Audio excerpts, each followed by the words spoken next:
भाव ऐसा रखा गया था कि श्री किशोरी जी के दो पक्ष ब्रजमंडल में कहे जाते हैं। एक पक्ष तो ये कहा जाता है कि हमारी किशोरी जी श्री राधा रानी ठाकुर जी से 1 वर्ष बड़ी हैं, 1.5 वर्ष बड़ी हैं। और एक पक्ष कहा जाता है कि श्री किशोरी जी ठाकुर जी से 15 दिन छोटी हैं। तो किसी का प्रश्न आया, बोले महाराज जी 15 दिन आप छोटी बता रहे हैं किशोरी जी को, और हम बचपन से सुनते आए कि वो तो 1 साल बड़ी थी। दोनों भाव कहे गए हैं। अब आप ब्रजमंडल की कई बधाइयां सुनोगे, श्री राधा रानी के जन्माष्टमी की बधाइयां जब सुनोगे तो उन बधाइयों में ऐसा भाव आएगा कि जब किशोरी जी प्रकट भई तो किशोरी जी के बधाई उत्सव में श्री यशोदा मैया, नंद बाबा सब पधारे हैं छोटे से लाल जी को लेकर के। उन बधाई भावों को जब आप सुनेंगे तो उनसे यह बात प्रमाणित होती है कि श्री किशोरी जी 15 दिन छोटी हैं। पर कई संत जनों की ऐसी आज्ञा है कि श्री किशोरी जी ठाकुर जी से 1 साल बड़ी हैं। पर हमारे ब्रज में अधिकतर श्री जी की बधाइयों में ये बात प्रमाणित होती है कि श्री किशोरी जी 15 दिन छोटी हैं लाल जी से। जन्माष्टमी के बाद की जो भाद्रपद की अष्टमी आ रही है उसमें उनका प्रादुर्भाव हो रहा है। तो इससे कोई ये विवाद का विषय नहीं है कि वो बड़ी हैं कि छोटी हैं। कई बार कई जगह शास्त्र प्रमाण भी हैं कि वे ठाकुर जी से बड़ी हैं। अब जब बधाई सुनो तो वहां पे तो वो कथा में भी मैंने ऐसा भाव बताया है। गूंज ने कम कर दो भैया।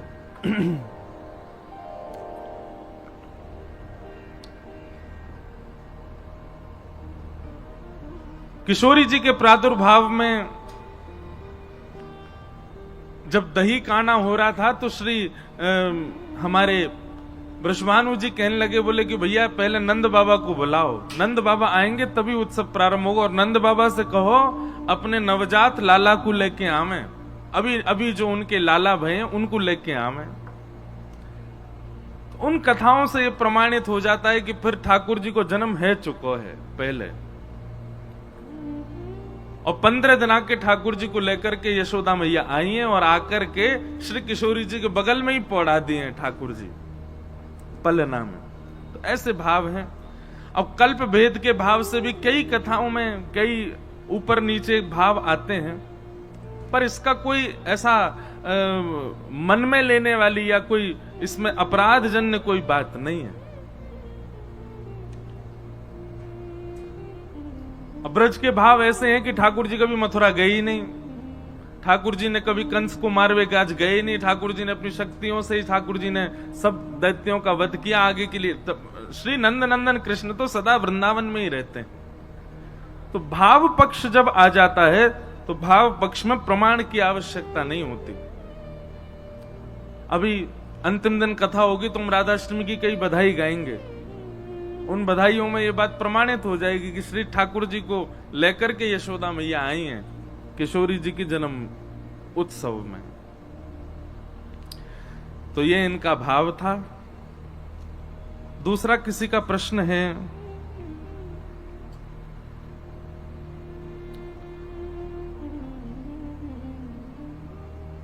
सत्य क्या है और सदा सत्य बोलो का मतलब क्या होता है? दैनिक दिनचर्या में सत्य कैसे बोले जाते हैं? जय जय श्री राधे। सत्य सबसे बड़ी बात जो आपको अपने लिए स्वीकार है, जो आप अपने लिए चाहते हो, वह सब सत्य आप दूसरों के प्रति भी प्रकट करो। उसमें किंचित भी यह भावना नहीं रहे कि मेरे लिए तो सब सत्य सत्य रहे, पर दूसरे के प्रति जब आप बोलने पर आओ या कुछ प्रकट करने पर आओ तो आपके भाव बिल्कुल ही अलग हों। जो आप अपने लिए चाहते हैं वही व्यवहार, वही भाव, वही प्रस्तुति दूसरों के लिए रखो। और रही बात भैया, सत्य भगवान का स्वरूप है। ठाकुर जी की कही गई वाणियों को मानना ही एक प्रकार का सत्य का आचरण है। ठाकुर जी ने भगवत गीता में ऐसा कहा, श्रीमद् भागवत में ऐसा कहा, जो जो ठाकुर जी ने कहा उन सब का पालन जीवन में करना, इसी को ही सत्य का आचरण कहते हैं। कई बार सब जगह सत्य नहीं बोला जाता है। विवेक युक्त होकर के कहां ठीक से बोलना है, कभी कभी कहीं कहीं नहीं भी बोला जाता। अब बच्चा जिद करे, अब उसको कुछ चीज चाहिए, तो वहां माता पिता झूठ भी बोलते हैं, तो वो झूठ कोई अपराध नहीं होता। सत्य का आचरण केवल इतना मानिए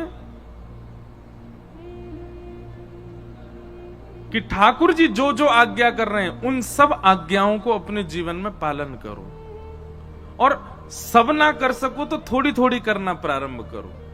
हम मानव हैं, हम लोग पूर्ण रूपेण परफेक्ट कभी नहीं हो सकते, ये बात लिख लीजिए। चाहे मैं व्यास मंच पर बैठा हूं, चाहे आप नीचे बैठे हैं, हम और आप में कोई भी 100% परफेक्ट नहीं हो सकता। बहुत ध्यान से सुनिएगा, श्रीमद् भागवत में ही वर्णन है। हमारी पाप की मात्रा ज्यादा होती है तो हम नरक में जाते हैं, हमारे पुण्य की भावना ज्यादा होती है तो हम स्वर्ग में जाते हैं, और पाप और पुण्य दोनों बराबर होते हैं तब पृथ्वी पर आते हैं। इसका मतलब क्या है? संसार में हर व्यक्ति दोष से युक्त है, हर व्यक्ति के अंदर कोई ना कोई कमी है। इसलिए आप पूर्ण रूपेण सत्य का आचरण कभी नहीं कर पाओगे, पर थोड़ा थोड़ा करो, नित्य करने का प्रयास करो। प्रयास ही करना चाहिए और प्रयास ही प्रधान होता है। भैया ने दियो मेरो एक प्रश्न उड़ गयो, अब वो राका जी आ जाओ, जल्दी दो जल्दी, ये उड़ गया यहां पर। तो इधर इधर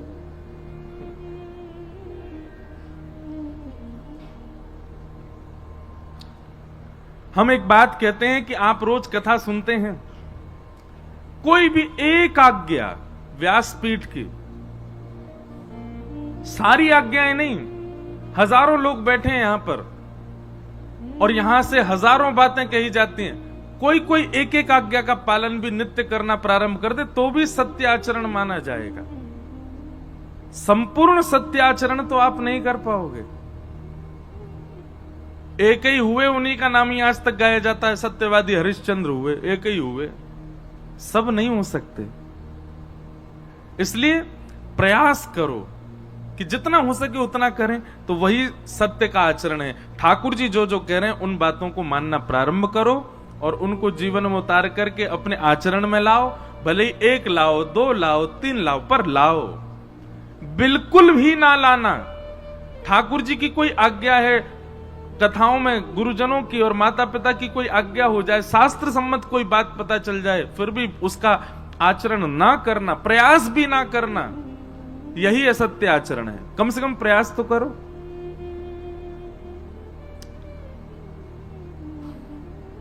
प्रयास अच्छा है, उपलब्धि मिले ना मिले इसकी कोई ज्यादा चिंता मत करो, प्रयास तो करो। तो यही सत्य के प्रति भाव है। फिर किन्हीं का भाव है कि हमारा आपसे कोई प्रश्न नहीं है, छोटी सी विनती, अगर हो सके तो पूरी कथा ब्रज भाषा में सुनाओ। देखो एक बात कहें, जो ज्ञान वैराग्य की बातन को अगर मैं ब्रज भाषा में करूंगा ना तो फिर ज्यादा समझ में नहीं आएंगे, आ तो जाएंगी, खैर ब्रजवासी हैं सब, पर ठाकुर जी की लीला ब्रज भाषा में कहवे में ज्यादा सुख मिले। ज्ञान वैराग्य की बातन को तो यूं लगे ये ब्रजते बाहर ही रहे तो ठीक है, हिंदी में ही चलें, लेकिन फिर भी हम प्रयास करेंगे जितना हो सके को ब्रज भाषा ही बोलें। फिर किन्हीं का प्रश्न है कि महाराज जी अगर कोई व्यक्ति मांस का सेवन करता है, मांस का सेवन करते हुए कृष्ण भक्ति कर सकता है, मांस मीट खाने की आदि हो, क्या पहले मीट छोड़ना पड़ेगा? तभी निश्चित छोड़ना पड़ेगा। हमारे मंदिरों में इतना विचार किया जाता है कि ठाकुर जी के कई मंदिरों में सेवा में टमाटर का भी भोग नहीं लगता। क्यों? क्योंकि उसका स्वरूप अच्छा नहीं है।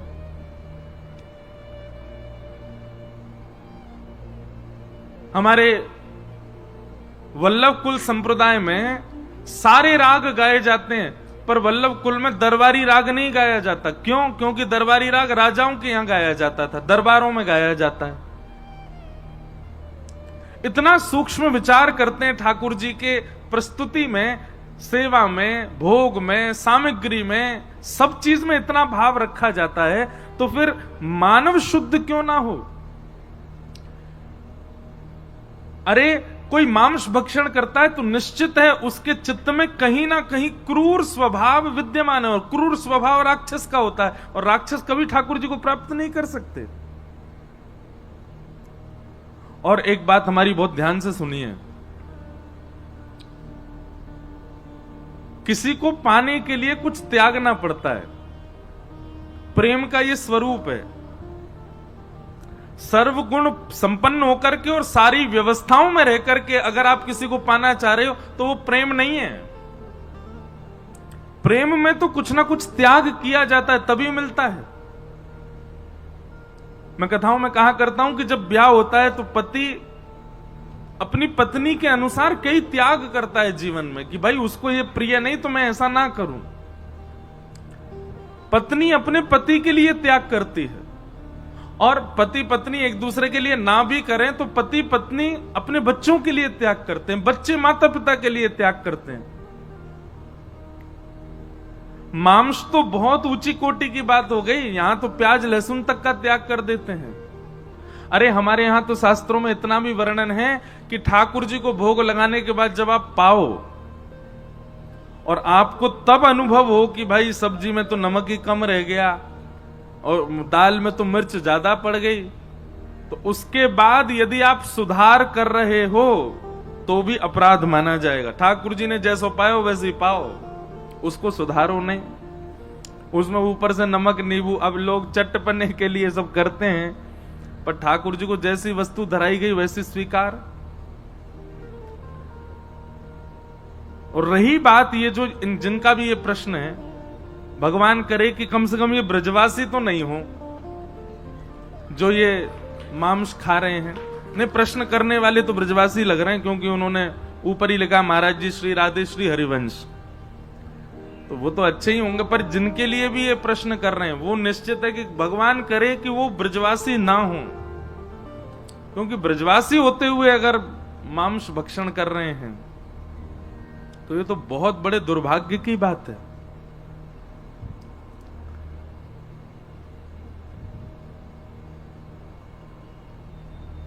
जो व्यक्ति जमीन पर पड़ा है ना, वो कितनी भी करवटें ले ले गिरेगा नहीं, क्योंकि पहले ही गिरा पड़ा है। पर जो बिस्तर पर सोया होता है वो करवट ले तो नीचे गिर जाता है। हम सब ब्रजवासी हैं, हमारो जन्म ब्रज में भयो, मतलब पहले ही हमको बिस्तर मिल गयो है। अब अगर हम कोई अपराध करेंगे तो ऐसे गिरेंगे, चोट और लगेगी। बाहर का व्यक्ति कुछ भी करे उसको इतने अपराध नहीं लगेंगे, पर हम अगर कोई चूक करते हैं ना तो हमको अपराध निश्चित है, लगेगा ही लगेगा। और तीसरी बात, मांस भक्षण करने वाला व्यक्ति निश्चित रूप से तामसी स्वभाव का होगा ही होगा। उसके बौद्धिक विचार, उसके मानसिक विचार, अरे जो इतना नहीं कर पा रहा कि मैं किसी जीव को नहीं खाऊं, जीव के प्रति दया का भाव नहीं, वो ठाकुर जी की सेवा कैसे कर सकता है? मांस भक्षण करने वाला व्यक्ति ठाकुर जी की आराधना केवल अपने सुख के लिए करता होगा, संपत्ति के लिए करता होगा, अपनी कोई चाह के लिए करता होगा। स्वच्छंद प्रेम लक्षणा भक्ति का स्वरूप मांस भक्षी जीव कर ही नहीं सकता। कितना सुख लग रहा है कूलर बंद हो गए तो, ऐसा लग रहा हो कि बंद ही रहे। आवाज कम, यहां वाले इनको तो चल लो अभी,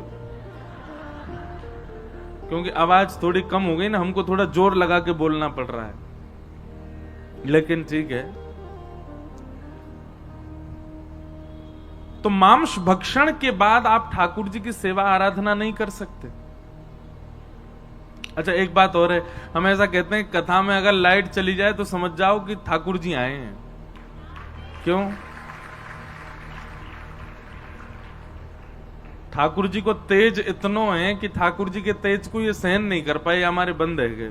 तो कहीं ना कहीं कुछ ना कुछ, ठाकुर जी नहीं तो कोई सखी आई होंगी, कोई वृंदावन के कोई आचार्य आए होंगे, कोई तो आए हैं, तभी ये जो फ्लक्चुएशन हो, कभी लाइट कट जाए, कभी कुछ हो जाए। तो हम तो कथा में यही मानते हैं कि ठाकुर जी कोई निधि आई कथा में। तो मांस भक्षण करने वाला व्यक्ति, और उसमें भी आपने कहा कृष्ण भक्ति तो बिल्कुल ही नहीं कर पाएगा। वो पूजा कर सकता है, भक्ति नहीं कर पाएगा। उसका स्वभाव, उसका स्वरूप, और ऐसी कैसी कृष्ण भक्ति कर रहा है कि कृष्ण भक्ति करने के बाद भी उसके चित्त से मांस सेवन की इच्छा ना नष्ट हो।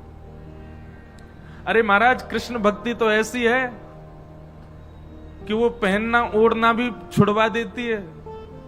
कृष्ण भक्ति तो ऐसी है, रातों की नींद उड़ा देती है। कृष्ण भक्ति तो ऐसी है कि जीव के चटोरेपन, नेत्रों के दर्शन, कानों के सुंदर संगीत सुनने की इच्छा, ये सब धीरे धीरे सम होती चली जाती है। कृष्ण भक्ति हमारे जीवन में आई है, इसका प्रमाण क्या है? आप अंतर्मुखी होते चले जाओगे। बाहरी संसार की योजनाएं, बाहरी संसार की वस्तुओं में ज्यादा मन नहीं लगेगा आपका। मांस भक्षण तो राम राम राम, ये तो बहुत दूर की बात है। ये कैसे हो सकता है? इसलिए अगर कोई ऐसे व्यक्ति हैं जो मांस भक्षण करते हैं और ठाकुर जी की आराधना करना चाहते हैं, उनसे कहो सबसे पहले तो तामसी वस्तु का त्याग करे। ठाकुर जी को स्वीकार नहीं है। अब कथाएं भी आती हैं, कई सदन कसाई की कथा आती है। एक भक्त की और मैं कथा सुनाया करता हूं, वो भी मांस भक्षी तो था, पर गुरु कृपा से, संत जनों की कृपा से, वैष्णवों की कृपा से कृष्ण मिल गए। पर जब कृष्ण मिले, जब भक्ति में आए तो सब छोड़ दिया, सब त्याग दिया। कथा के बीच में क्रम बनेगा तो मैं सुनाऊंगा उनकी कथा। मांस छोड़ना जरूरी है, बहुत ज्यादा जरूरी है। तामसी वस्तु, देखो प्याज लहसुन खाने से तो फिर भी पाप कम लगता नहीं है वैसे तो, लेकिन मांस खाने से तो पाप ही लग जाता है। आपने किसी जीव को खा लिया, कैसे स्वीकार्य हो जाएगी ये बात? तो इसलिए कम से कम कृष्ण भक्ति का चित्त में यदि भावना उत्पन्न हो रही है कि हम कृष्ण भक्त बने, तो मांस तो त्यागना पड़ेगा और धीरे धीरे तामसी हर वस्तु का त्याग करना पड़ेगा। फिर अगला प्रश्न किन्हीं का है। कल आपने कथा में कहा था कि भागवत जी का अशुद्ध उच्चारण ठाकुर जी को कष्ट देता है। तो हमको संस्कृत नहीं आती तो हम क्या भागवत जी नहीं पढ़ सकते? तत्श्रुण्वन प्रपठन विचारण परो भक्त्या विमुच्चेन नरः। बहुत ध्यान से सुनिएगा। जिनको संस्कृत का बोध नहीं है उनके लिए कथा में दो आज्ञा,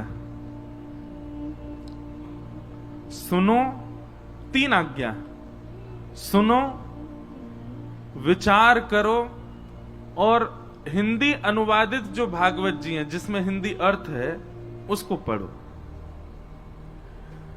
उसको आप पढ़ सकते हैं, पर संस्कृत श्लोक का उच्चारण करो तो फिर तो गुरुमुख होकर के, गुरुजनों से आज्ञा लेकर के शुद्ध ही करो। नहीं तो भागवत जी के पाठ से भी ज्यादा लाभदायी होती है भागवत जी का श्रवण, और श्रवण से भी ज्यादा लाभदायी होता है जो सुना उसका निरध्यासन, उसका विचार, उसका चिंतन। एक बात बताएं, आपने भोजन किया तो भोजन के बाद में ऐसी शास्त्रों की आज्ञा है कि भोजनांते सतपदम गच्छेत। भोजन के बाद में 100 कदम तो कम से कम चलना चाहिए उस भोजन को पचाने के लिए। भोजन हम कितनी देर में कर लेते हैं? ज्यादा से ज्यादा 8 मिनट में हमारा भोजन संपन्न हो जाता है। 8 मिनट के भोजन के पश्चात 100 कदम चलने की आज्ञा करते हैं। 4 घंटे का आप लोग भोजन कर रहे हो, एक प्रकार से ज्ञान को ग्रहण कर रहे हो, तो इसके बाद में कितनी देर आपको पचाने के लिए चाहिए होना चाहिए।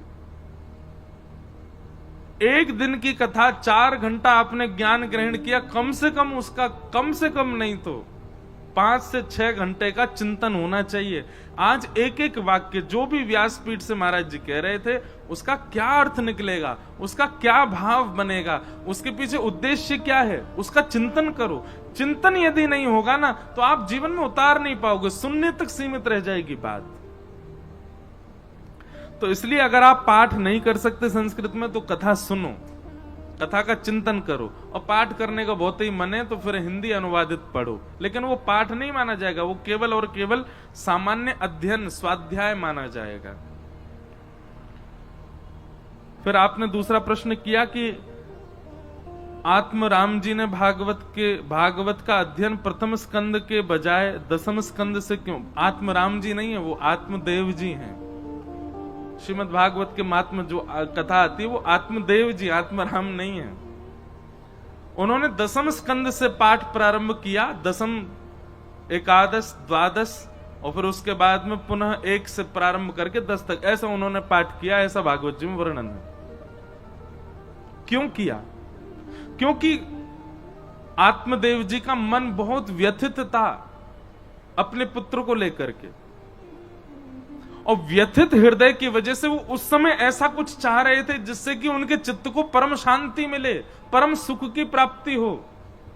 और श्रीमद् भागवत में परम शांत, परम सुख, परम आनंद प्रदायन तो तब होता है जब ठाकुर जी प्रकट होते हैं, और वो दसम स्कंद में होते हैं। तो इसलिए श्री आत्मदेव जी ने अपने हृदय को पहले शांत करने के लिए, क्योंकि अशांत हृदय को यदि ज्ञान प्रदान करोगे तो अशांत हृदय और ज्यादा व्यथित हो जाएगा, स्वीकार नहीं कर पाएगा।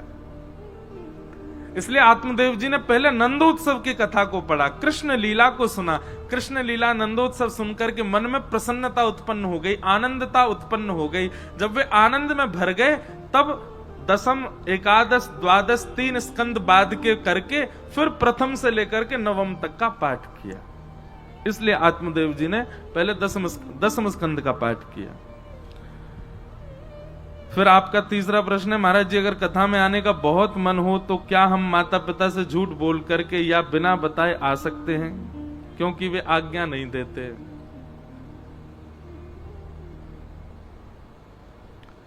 झूठ बोल करके पीने जाओ, उससे अच्छा तो झूठ बोल के कथा सुनने आ जाओ। झूठ बोल करके खाने जाओ, झूठ बोल करके डोलवे जाओ, उससे अच्छा तो कथा में आ जाओ। अच्छा एक बात बताएं, भक्त को कैसा होना चाहिए? जैसा एक व्यसनी व्यक्ति व्यसन के लिए होता है ना, ऐसा ही भक्त को ठाकुर जी के लिए होना चाहिए। व्यसनी व्यक्ति केवल बहाने ढूंढता है व्यसन भोगने के। किसी को पीने में बहुत सुख मिलता है तो वो बस बहाने ही ढूंढेगा कि कैसे भी पीऊं, दुखी हूं तो पीऊं, सुखी हूं तो पीऊं, शादी है तो पीऊं, बेचारा एक मित्र बेचारा पधार गया तो पीऊं, हार गया तो पीऊं, जीत गया तो पीऊं। ऐसे ही मानव को भी होना चाहिए, व्यसन की तरह भक्ति करे, चाहे कुछ हो जाए, कैसे भी भक्ति करें, लेकिन प्रयास करो धीरे धीरे। माता पिता रीझें, अरे कुछ गलत थोड़ी कर रहे हो आप। लेकिन आजकल मैं तो इतने युवा बालकों से मिलता हूं, मुझे इतनी चिंता होती है कभी कभी कि भैया हमारी कथा से इतने सारे युवा भक्ति मार्ग में आ तो रहे, पर अब माता पिता बड़े चिंतित हैं उनके। कई जगह जाता हूं, लगभग हर कथा में एक माता पिता की शिकायत होती, महाराज जी आप थोड़ी कथा ना ज्यादा भक्ति भाव वाली मत किया करो, क्यों हमारे बच्चे ऐसे हो गए, पूर्ण भक्त हो गए, और इनसे कहो ये ज्यादा ही भक्ति में आ गए। मैंने कहा अरे शुक्र मनाओ, पी करके कहीं पड़े तो नहीं है, शुक्र मनाओ, कुछ गलत खाते तो नहीं है, गलत व्यवहार तो नहीं करते, किसी के साथ छल तो नहीं कर रहे, कपट तो नहीं कर रहे, किसी का बुरा तो नहीं कर रहे, किसी के हक का खा तो नहीं रहे, किसी से झूठ तो नहीं बोल रहे, किसी के हृदय के साथ में खिलवाड़ तो नहीं कर रहे। जिन चीजों से मानव को चिंता होनी चाहिए उसकी चिंता तो नहीं है। इस बात की चिंता है कि ये भक्त हो गए, अब कैसे होगा।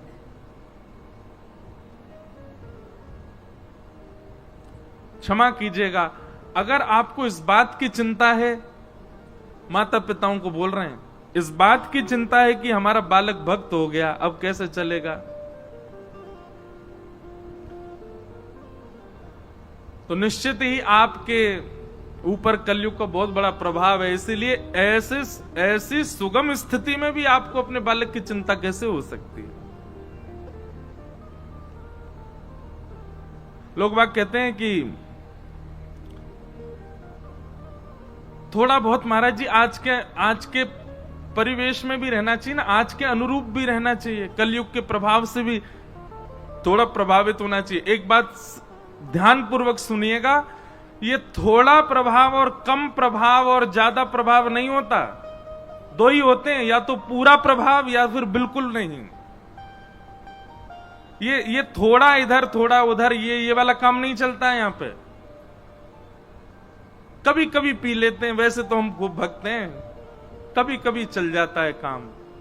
ये कभी कभी वाला, ये थोड़ा थोड़ा और कम वाला काम नहीं होता है यहां पे।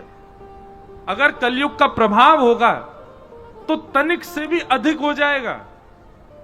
आपने एक जगह भी कलयुग को स्वीकार किया तो पूरा पूरा कलयुग आपके पास आएगा, पूरे परिवार के साथ आएगा। इसलिए यदि कोई वैष्णव भाव में आ रहा है तो आप चिंतित मत होइए। और दूसरी बात हमारी बहुत ध्यान से सुनिएगा, वैष्णव भाव में आप अपनी इच्छा से नहीं आते, बच्चे अपनी इच्छा से नहीं आते, किसी वक्ता के सुनाने से नहीं आते। हम तो हजारों लाखों लोगों को कथा सुना रहे हैं, सभी वैष्णव क्यों नहीं हो रहे? हजारों लोगों में से गिनती के 4 या 5 बालक वैष्णव बन रहे हैं। इसका मतलब क्या है? वो अपनी इच्छा से वैष्णव नहीं बने, मेरी कथा सुन के वैष्णव नहीं बने, आपकी इच्छा से वैष्णव नहीं बने। किशोरी जी चाहती हैं वही वैष्णव बनता है, ठाकुर जी जिसको स्वीकार करते हैं वही वैष्णव मार्ग में आता है। रावण सब जानता था, सारे वेद पुराण सब पता थे उसको, संस्कृतज्ञ था, महादेव का रोज अभिषेक करता था, सब कुछ जानते हुए वैष्णव नहीं बन पाया।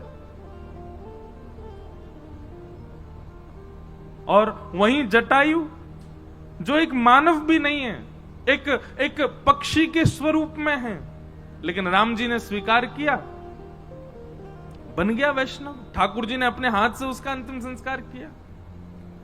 तो ये बात कहीं लिख लीजिए, हम तो खूब कथा में कहते हैं, एक बार भी यदि ठाकुर जी आपको प्रिय लग गए हैं, एक बार भी ठाकुर जी की कथा में 1 मिनट भी आपका मन लग गया है, भगवान का संकीर्तन कोई बढ़िया लग गया है, किसी भी रूप से वृंदावन वासी आपको प्रिय लग गए हैं, ठाकुर जी का प्रसाद प्रिय लग गया है, तो बस ये समझ जाना वो आपको प्रिय नहीं लगा है, उस समय ठाकुर जी को आप प्रिय लग गए हो, आप ठाकुर जी को भा गए हो, इसीलिए आपके चित्त में ऐसा भाव आ रहा है। तो भैया माता पिताओं से हमारी हाथ जोड़ के प्रार्थना, बच्चों की बिगड़े ना इसकी चिंता करो। हमारे बच्चे भक्त बन रहे हैं इसकी चिंता मत करो, कथा सुनने जा रहे हैं इसकी चिंता मत करो। हाँ, बच्चों से भी हमारी प्रार्थना कि कहीं एग्जाम से बचने के लिए कथा में आ रहे हो, अपनी पढ़ाई लिखाई कर्मों से बचने के लिए आ रहे हो, तो भैया नेक थोड़ा सा अपराध है, इसका कोई पाप नहीं लगेगा, लेकिन पहले अपना वो क्रिया जो है उसको पहले पूरी कर लो। तो माता पिता से झूठ बोल के कथा में आ सकते हैं, कोई दिक्कत नहीं, पर प्रयास करना कि धीरे धीरे वो मान जाएं। फिर एक महाराज जी आपसे छोटी सी विनती कि श्री यमुना जी के विषय में थोड़ा वर्णन करें कथा में। निश्चित करेंगे, यमुना जी का जब भाव आएगा तो फिर यमुना जी के बारे में खूब सुंदर व्याख्या करने का प्रयास करेंगे, जो जो हमारे आचार्य चरणों ने वर्णन की है। फिर किन्हीं का प्रश्न है कि भगवान ने अर्जुन को ही अपना सखा क्यों चुना? युधिष्ठिर धर्मराज हैं, भीष्म पितामह ज्ञानी हैं, सूरवीर थे, नकुल सहदेव और बाकी भीम भी सब योग्य थे, पर अर्जुन को ही क्यों चुना? आज बताएंगे कथा में, आज महाभारत का प्रसंग आएगा कथा में, तब इस बात को हम सुनाएंगे कि भगवान ने अर्जुन को ही क्यों स्वीकार किया। अच्छा, एक बात और है कि अर्जुन से भी श्रेष्ठ एक और मित्र है भगवान का, उसका नाम क्या है? उद्धव। अर्जुन के बारे में पूरी दुनिया जानती है कि अर्जुन भगवान का प्रिय मित्र है, पर अर्जुन से भी अति प्रिय ठाकुर जी को उद्धव है। इस विषय में हम आज महाभारत का थोड़ा प्रसंग आएगा तब चर्चा करेंगे। बोलो वृंदावन बिहारी लाल की जय। कल हम आप सब लोगों ने श्रवण किया कि किस प्रकार सौनक आदि ऋषियों के प्रश्नों के उत्तर में भगवान सूत जी कथा सुना रहे हैं, और सूत जी कथा सुनाते हुए भगवान के अवतारों का वर्णन करते हैं। अवतारों के वर्णन के पश्चात सूत जी ने भागवत जी की रचना कैसे हुई इस विषय को बताया। बहुत ध्यानपूर्वक सुनिएगा सब लोग।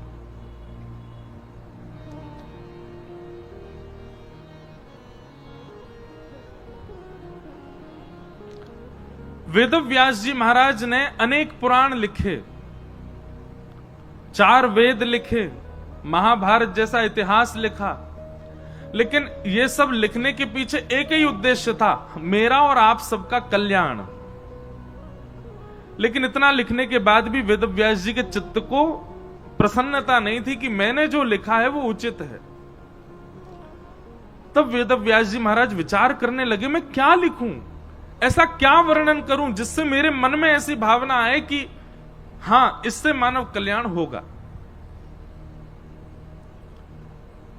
जैसे गोस्वामी तुलसीदास जी महाराज मानस में लिखते हैं, मैंने मानस जी की रचना किस लिए लिखी? बोले स्वांतः सुखाय तुलसी रघुनाथ गाथा, अपने सुख के लिए। क्योंकि यह बात निश्चित है, जब आप सार्वलौकिक सुख की बात करते हैं उस समय यदि आप अपने क्रिया से स्वयं प्रसन्न नहीं हो तो सार्वलौकिक प्रसन्नता नहीं हो सकती, सर्वजन्य प्रसन्नता नहीं हो सकती। अब जैसे सामान्य सी बात है, माताएं बहनें यहां बहुत संख्या में बैठी हैं, जब आप प्रसाद बनाते हैं, भोग बनाते हैं घर में, यदि भोग बनाते समय आपका मन प्रसन्न नहीं है, मसाले कितने भी डाल लो, भोग स्वादिष्ट बनेगा नहीं। और यदि प्रसन्न भाव में आप प्रसाद बनाओगी, सामान्य सी खिचड़ी बनाओ, केवल नमक नींबू और सामान्य सी खिचड़ी बना दो, कोई ज्यादा मसाले नहीं, लेकिन खूब प्रसन्नता में बनाओ, खूब आनंद में बनाओ, 2 ही चीज होंगी, या तो बहुत अच्छी बनेगी या जल जाएगी। बहुत प्रसन्नता में 2 ही काम होते हैं, या तो बने ही नहीं पाएगी या फिर बहुत बढ़िया बनेगी। वेदव्यास जी महाराज रचनाएं तो कर रहे हैं मानव कल्याण के लिए, लेकिन अपनी रचना से स्वयं ही प्रसन्न नहीं थे। इतने सारे ग्रंथ, कितने ग्रंथ लिखे वेदव्यास जी ने? अनेक हैं, लेकिन कुछ सुनो। 17 उपपुराण, 17 महापुराण, 18 उपपुराण, ऋग्वेद, यजुर्वेद, सामवेद, अथर्ववेद, ये सब लिखते चले गए। महाभारत आदि ग्रंथ सब वेदव्यास जी ने लिखे, लेकिन मन को शांति नहीं थी। तब वहां नारद जी का आगमन हुआ, और नारद जी महाराज भ्रमण करते हुए आए, वेदव्यास जी से पूछा, आप क्यों इतने अशांत बैठे हैं, क्या बात है? तब नारद जी को बताया, देखो कितनी पोथी लिख दी मैंने, मेरा मन शांति ही नहीं हो रहा। जिनको भी अपनी क्रिया से, अपने कर्म से, अपने काम से, अपने स्वभाव से, अपनी दिनचर्या से, अपने जीवन से अशांति का अनुभव हो रहा हो, बहुत ध्यान से सुनना। नारद जी सूत्र बता रहे हैं। इतना सब कुछ लिख दिया फिर भी मेरा मन अशांत है। नारद जी महाराज बोले, क्षमा करना व्यास जी, आप बहुत विद्वान हैं,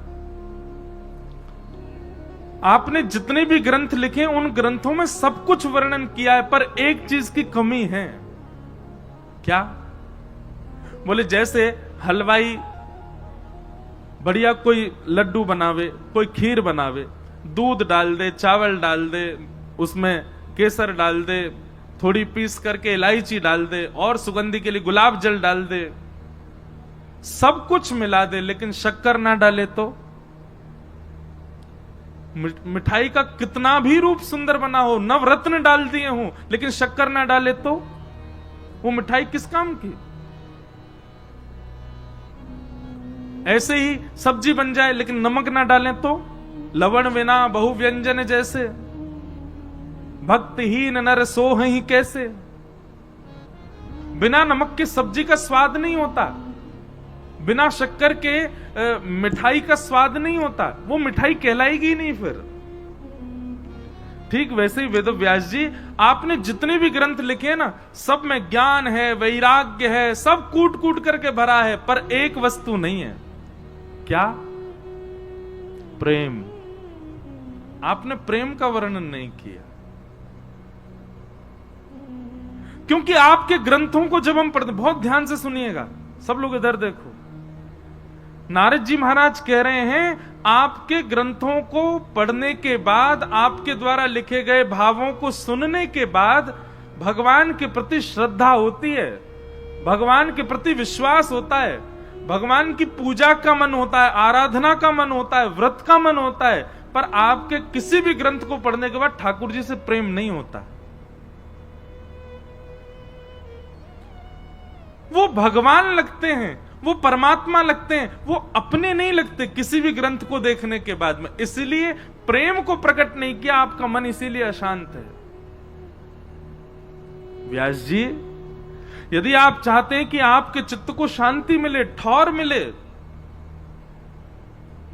तो ऐसी कोई रचना करो जिसको सुनने के बाद, जिसको पढ़ने के बाद, जिसके अध्ययन के बाद सुनने पढ़ने वाला व्यक्ति, बोलने वाला व्यक्ति भगवान को भगवान ना मान करके, परमात्मा को परमात्मा ना मान करके अपना कोई माने, ये मेरे हैं, उनके प्रति प्रेम प्रकट करे।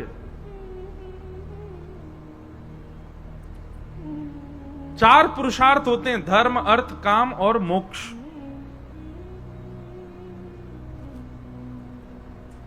ये चार पुरुषार्थों में रहने वाला व्यक्ति इन चारों में ही लिप्त रहता है। धर्म कैसे करें, अर्थ कैसे कमावें, कामनाओं की पूर्ति कैसे करें, और मरने के बाद मोक्ष कैसे प्राप्त करें। बहुत ध्यान से सुनियो। परंतु वेद व्यास जी पंचम पुरुषार्थ का नाम है प्रेम। और जब व्यक्ति पंचम पुरुषार्थ के अधीन हो जाता है ना, तो ये चारों पुरुषार्थ उसके समाप्त हो जाते हैं, चारों पुरुषार्थ उसके वहीं विश्राम ले लेते हैं। प्रेम का आदि हो गया, फिर उसको किसी और वस्तु की चिंता नहीं है।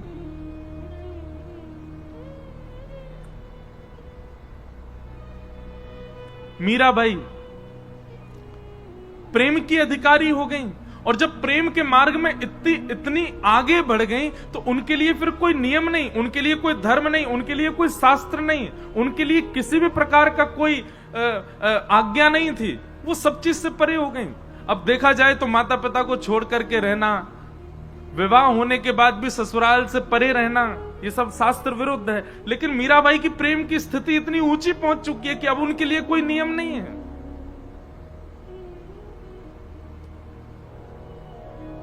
कभी कभी मैं अपनी कथा में सुनाया करता हूं, मीराबाई जैसी एक भक्ता और हुई, करमेती बाई।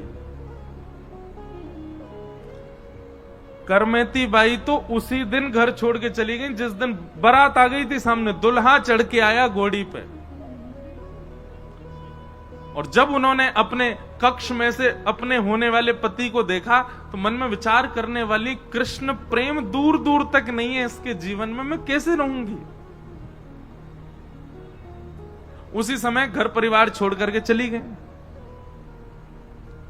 अब देखा जाए तो शास्त्र की माने तो यह महा अपराध था, ये जघन्य पाप है। माता पिता को पीड़ा दे करके गई, पूरे परिवार में, अरे पूरे समाज में माता पिता की क्या इज्जत रह गई। लेकिन करमेती बाई जब वृंदावन पहुंची तो स्थिति इतनी ऊंची थी करमेती बाई की, कि करमेती बाई के प्रसंग में एक भाव आता है कि जब उनको ढूंढने के लिए लोग लगाए गए, तो उनसे छिपने के लिए, बचने के लिए करमेती बाई ने सोचा किसी वृक्ष पर चढ़ जाऊंगी तो भी ढूंढ लेंगे, कहीं पहाड़ों के पीछे जाऊंगी तो भी कहीं ना कहीं से खोज तो लेंगे, ऐसी कोई जगह जाऊं जहां कोई मुझे ना ढूंढे। दौड़ते दौड़ते उनको तभी दिखाई दिया एक मरा हुआ 3 दिन पुराना ऊंट। और ऊंट का शरीर खूब विशाल होता है, पेट भी खूब उसका 3 दिन से मरा हुआ था तो और ज्यादा फूल गया था उसका शरीर। आप विश्वास मानेंगे, करमेती बाई उस ऊंट के कंकाल के भीतर 3 दिन तक छुपी रही। और जब करमेती बाई वृंदावन आई ना, तो वृंदावन में जब उनकी थोड़ी ख्याति सी हो गई कि बहुत बड़ी भक्त हैं, तो संतों ने जाकर के करमेती बाई से पूछा, हमने सुना कि आप ऊंट के भीतर छुपके रही थी। बोले हाँ। आपको दुर्गंध नहीं आई? अरे कोई जीव छोटा सा भी मर जाए, उसकी दुर्गंध के कारण उस मार्ग से नहीं निकला जा सकता। आप एक मरे हुए ऊंट के भीतर 3 दिन तक कैसे रही? आपको दुर्गंध नहीं आई?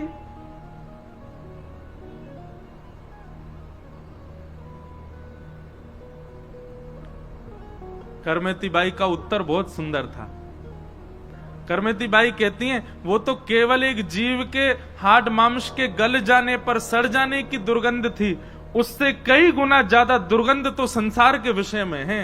जिस दिन संसार के विषय में दुर्गंध आने लग गई ना, उस दिन ये सामान्य से दुर्गंध नहीं लगेंगी।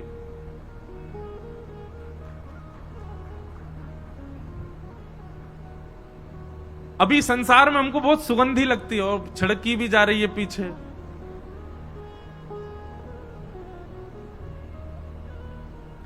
संसार के विषय बहुत अच्छे लगते हैं।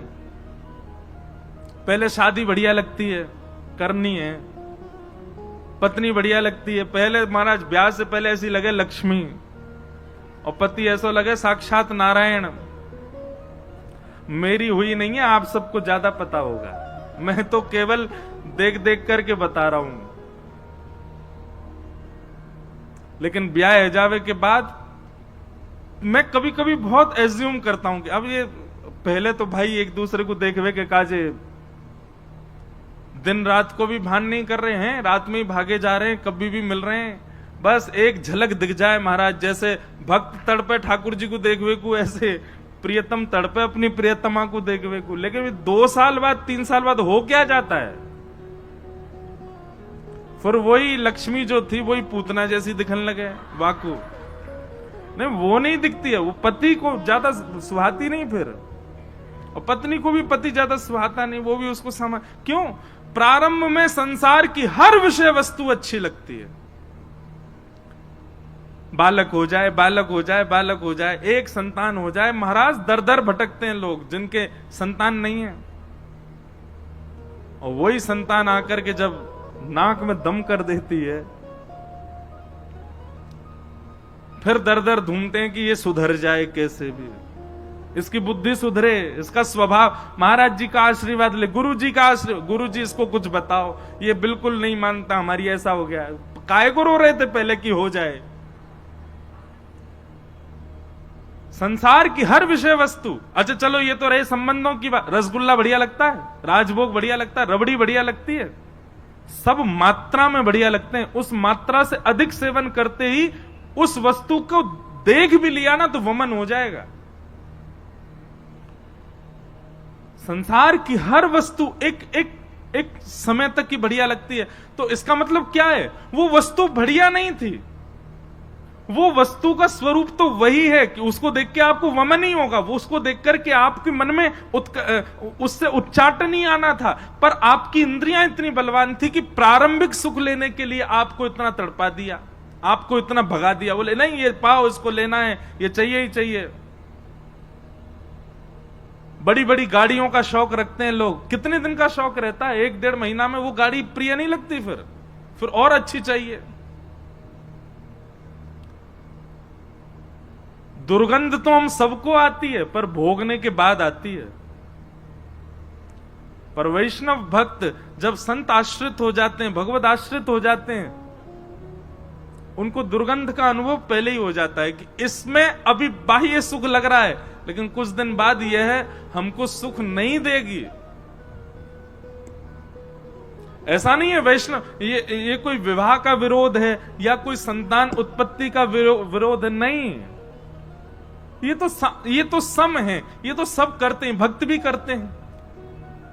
पर इसके अलावा भी कई संसार के ऐसे भोग हैं, वो बड़े सुगंधी युक्त लगते हैं, पर वो होते नहीं हैं।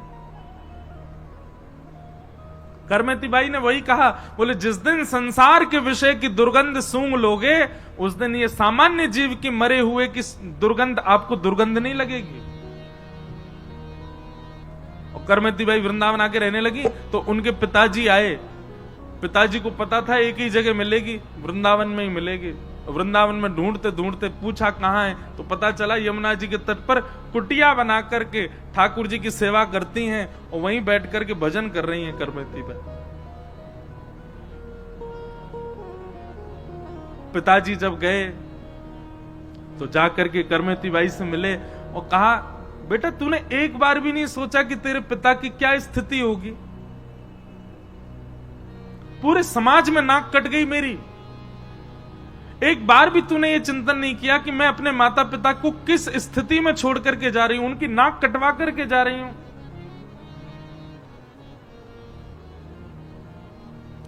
करमेती बाई कहती हैं, पिताजी क्षमा करना, आपको मेरी बात बुरी लग सकती है, पर मैं सत्य ही कहूंगी। नाक उनकी कटती है जिनकी होती है, और नाक उन्हीं की होती है जो कृष्ण भक्ति में आश्रित होते हैं। संसार में आए, 10 इंद्रियां प्राप्त कर ली, मानव तन प्राप्त कर लिया, और उसके बाद भी कृष्ण भक्ति में अग्रसित होकर के उनकी प्राप्ति नहीं करी, तो मानेंगे कि हमारी नाक कट गई। पृथ्वी पर आए, मानव बन गए, बोलने के लिए स्वर मिला, देखने के लिए आंख मिली, सुनने के लिए कान मिले, करताल बजाने के लिए हाथ मिले, प्रदक्षिणा के लिए पैर मिले, फिर भी इतनी सब व्यवस्थाओं के बाद भी कृष्ण नहीं मिले, तब समझेंगे कि हमारी नाक कटी। इस संसार में फंसने से और संसार से निवृत्त होने से कौन सी नाक बचती है और कौन सी नाक कटती है पिताजी? तब उनके पिताजी को लगा कि ये स्थिति सामान्य नहीं है, करमेती बाई की ऊंची स्थिति है। तो भैया जब प्रेम की स्थिति आती है ना, क्षमा करना, कोई आजकल का व्यक्ति इस कथा को सुनकर के ये कदम ना उठा ले। हमको बहुत सोच समझ के बोलना पड़ता है। बोलेगा महाराज जी ने करमेती बाई की बात, हम भी ऐसे ही करेंगे। ब्याह फाइनल कर लो, सब फाइनल कर लो, ज्यादा ना ब्याह वही देना पर्चा में लगे, इंद्रेश जी कथा में सुना था तो अब हम छोड़ छाड़ के जा रहे हैं, ऐसा मत कर देना। ये बात इसलिए बताई गई है कि करमेती की स्थिति, मीराबाई की स्थिति तो देखो वो किस लेवल पर है। उस स्थिति में हम अभी नहीं आ सकते। और मुझे ऐसा लगता है हम चाहे कितनी कथा कर लें, 3-3 महीना घर नहीं आते हम लौट के। अभी भी कथा के बहाने से घर आए हैं, नहीं तो कथा के अलावा तो घर रहना ही नहीं हो पाता है। इतनी कथाएं कर रहे हैं, पर इसके बावजूद भी व्यास मंच पर बैठ करके कह रहे हैं कि मीराबाई जैसी, सूरदास जैसी, तुलसीदास जैसी, करमेती बाई जैसी स्थिति अब होना असंभव है, नहीं हो सकती। हम केवल कथा सुन लें और अपने जीवन में थोड़ा थोड़ा उतार लें, थोड़ा ही थोड़ा उतार लें, इतना ही हम कर सकते हैं, इससे ज्यादा नहीं हो पाएगा हमसे। कलयुग अपनी चरम स्थिति पर आ चुका है अब, लेकिन फिर भी बहुत बढ़िया समय में है हम लोग। हमारे आने वाली पीढ़ी वो तो और भी खतरनाक समय देखने वाली है। हमारा और हमारी एज ग्रुप के लोगों का बुढ़ापा बहुत खतरनाक होगा, क्योंकि बच्चे और आजकल की जो जनरेशन है वो इतनी ज्यादा विचित्र होने वाली है आगे चल करके। जो अभी वयोवृद्ध यहां बैठे हैं, बहुत बढ़िया जीवन देख करके जा रहे हैं, जाना तो सबको ही है, पर हमारा कभी कभी लगता है वृद्धावस्था बहुत खतरनाक जाने वाली है, समय बहुत व्यथित करने वाला है। तो प्रेमी जब व्यक्ति हो जाता है तो उसके लिए कोई नियम नहीं होते। प्रेमी जब व्यक्ति हो जाता है तो उसके लिए कोई शास्त्र सम्मत बात नहीं होती। वो शास्त्रों से परे की स्थिति में हो जाता है।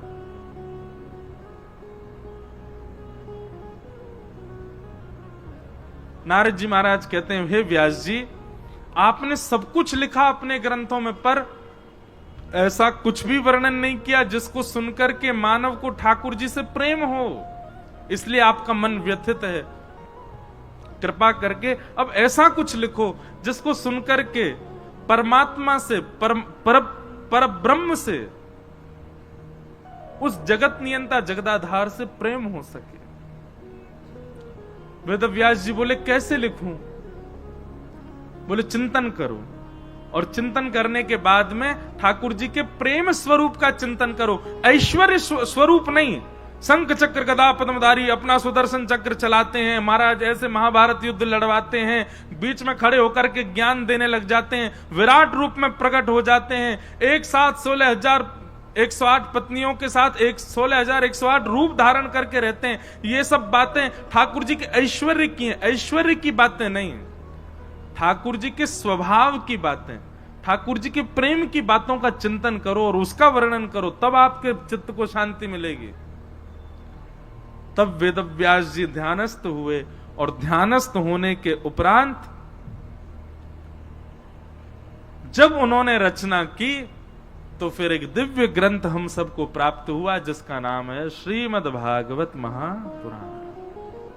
बोलो भागवत महापुराण की जय। तो हम एक बात कह रहे थे, जो कोई भी व्यक्ति मानसिक पीड़ा से पीड़ित हो, अपने काम में प्रसन्न नहीं है, अपने जीवन से प्रसन्न नहीं है, तो निश्चित है कि उसके जीवन में, उसके स्वरूप में, उसके स्वभाव में प्रेम कम है।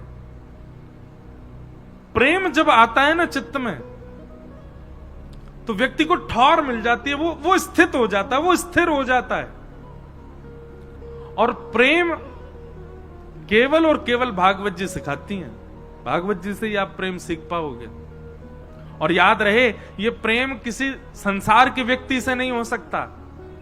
मैं कहा करता हूं कथा में, प्रेम केवल और केवल ठाकुर जी से हो सकता है। संसार में तो आकर्षण होता है, संसार में तो प्यार होता है, संसार में तो वासना होती है, प्रेम नहीं होता। प्रेम तो केवल ठाकुर जी के लिए। तो जिस दिन आपके जीवन में श्री कृष्ण प्रिय रूप से आ गए, आपको सब अच्छा लगने लगेगा, सब प्रसन्न हो जाओगे, सब चीज से अच्छे हो जाओगे। बस करना क्या है? 3 काम: विश्वास, संबंध और समर्पण। ठाकुर जी पे भरोसा रखो, विश्वास करो।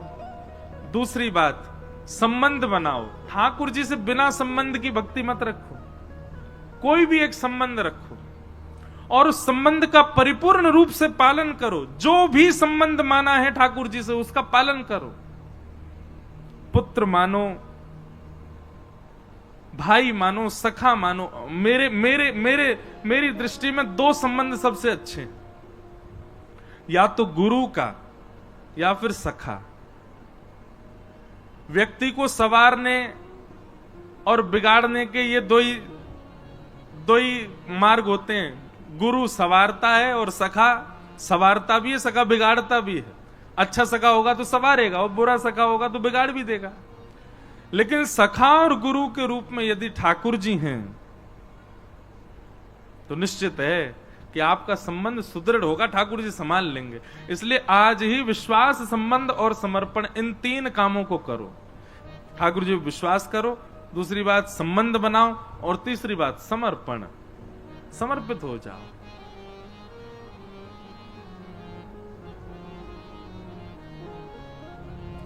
समर्पित हो जाओ।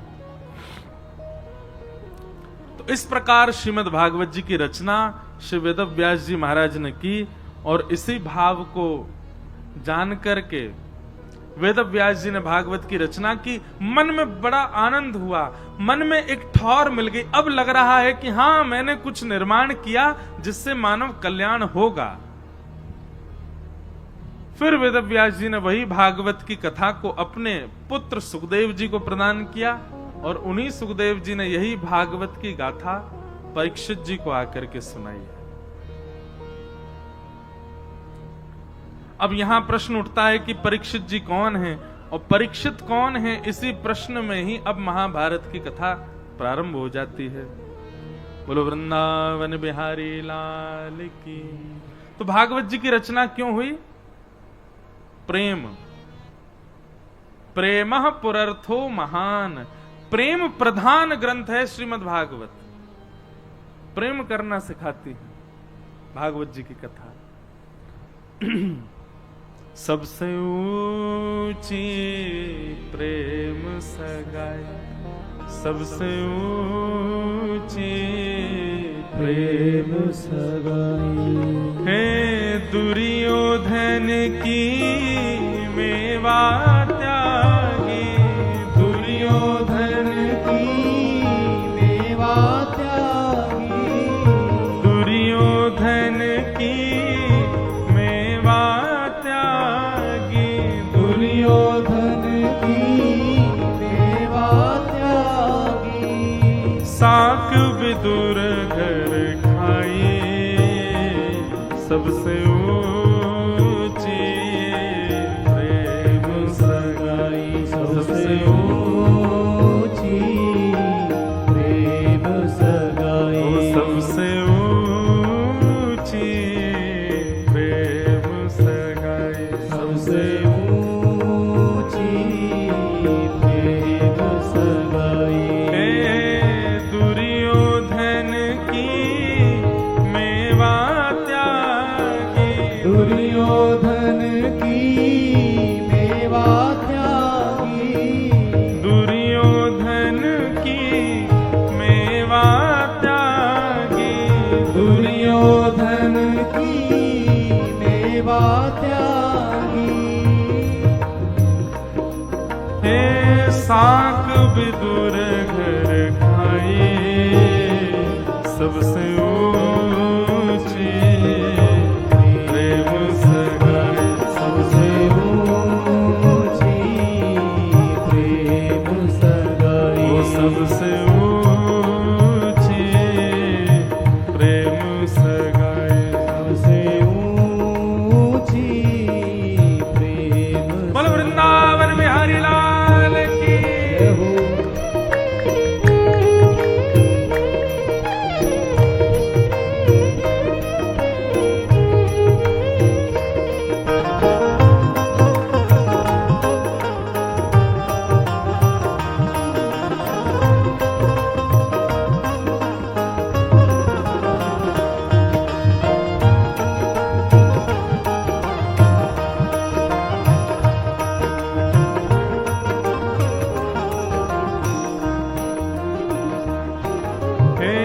प्रेम के वश अर्जुन रथ हाँक्यो, प्रेम के वश अर्जुन रथ हाँक्यो, प्रेम के वश अर्जुन रथ हाँक्यो, प्रेम के वश अर्जुन रथ हाँक्यो, भूल गए ठकुराई, भूल गए ठकुराई, हाँ भूल गए ठकुराई, भूल गए भाव से वो सबसे ऊंची प्रेम सगाई, सबसे ऊंची प्रेम सगाई, हाँ सबसे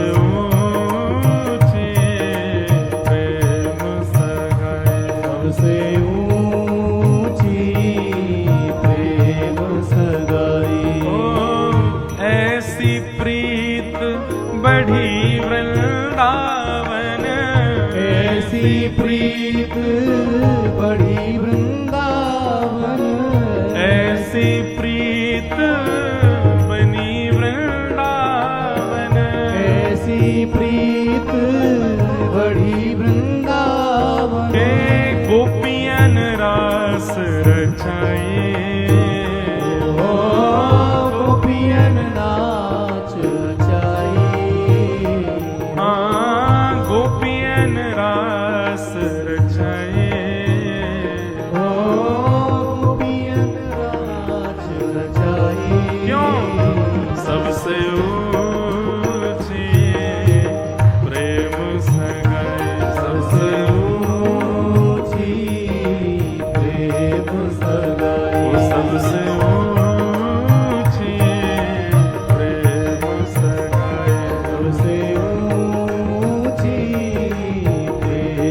हाँ सबसे ऊंची प्रेम सगाई, सबसे ऊंची प्रेम सगाई।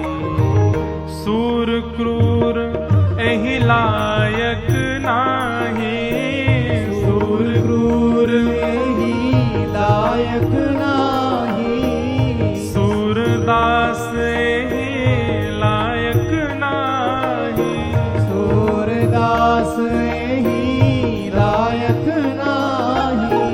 केहि विधि करहूँ बड़ाई, हाँ केहि विधि करो बड़ाई, हाँ केहि विधि करहूँ बढ़ाई,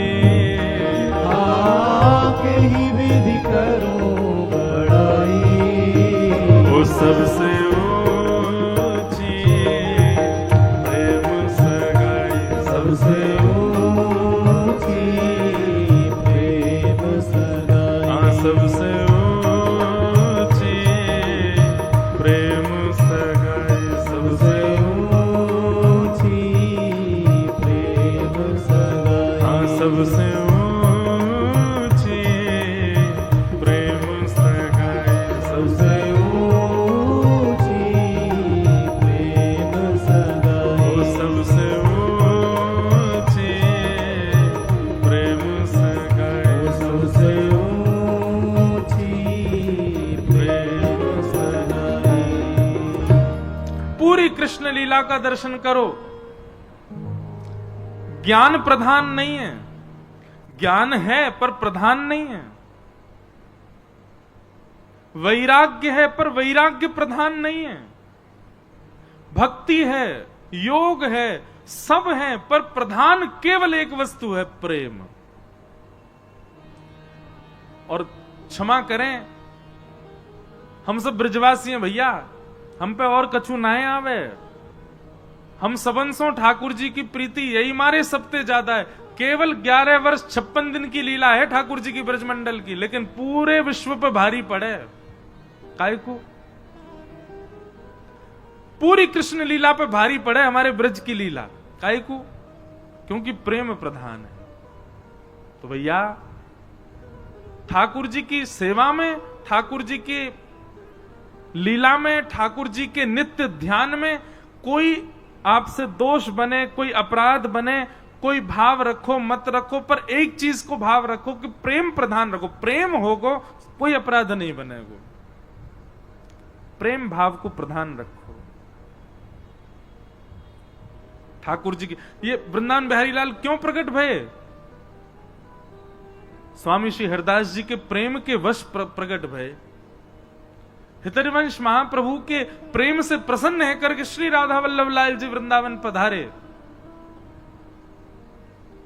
हितरिवंश महाप्रभु के अनन्य सेवक श्री हरिराम व्यास जी के प्रेम से प्रसन्न है कि जुगल किशोर जी प्रकट भये। गोस्वामी श्री गोपाल भट्ट गोस्वामी जी के प्रेम से शालिग्राम से श्री राधारमण जी प्रकट भये।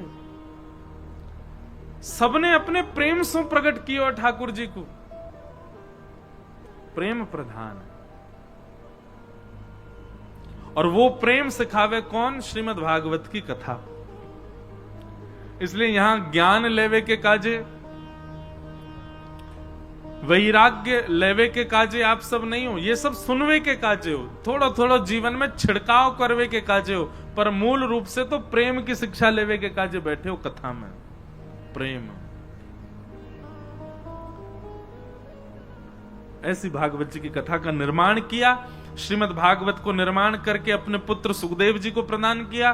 सुखदेव जी ने वही भागवत की कथा परीक्षित को सुनाई और यहां सूक्ष्म महाभारत का प्रसंग सुनाया गया।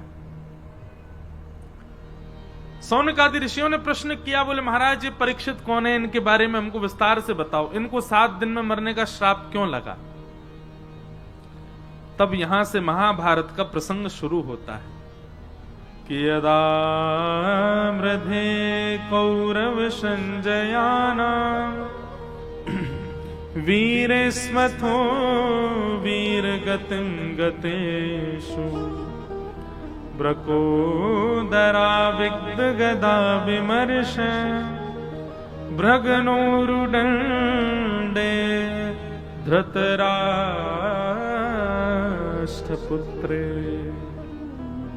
किसी का प्रश्न आया था आज कि भगवान ने अर्जुन को ही क्यों स्वीकार किया?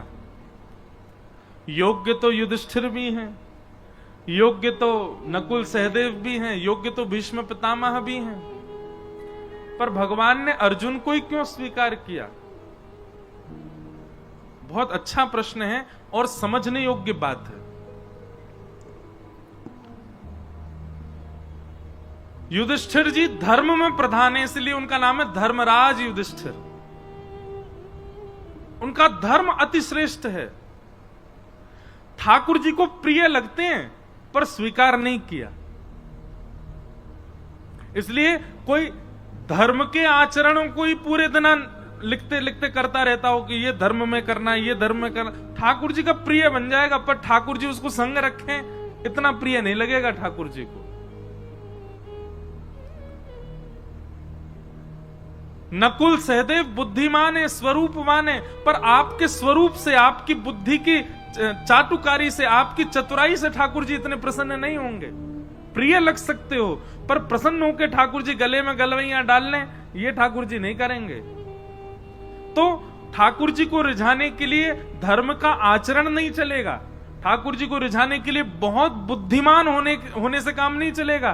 ठाकुर जी को रिझाने के लिए बहुत बलवान, बहुत ज्ञानवान, बहुत धनवान, इन सब से आप ठाकुर जी के समीप भले ही पहुंचो। द्वारिकाधीश मंदिर में आगे बैठ के दर्शन करने हैं, पैसा दे के बैठ जाओगे, आप समीप पहुंच सकते हो, पर स्वीकार ठाकुर जी हजारों लोगों में बैठे कौन को कर रहे हैं ये ठाकुर जी जाने।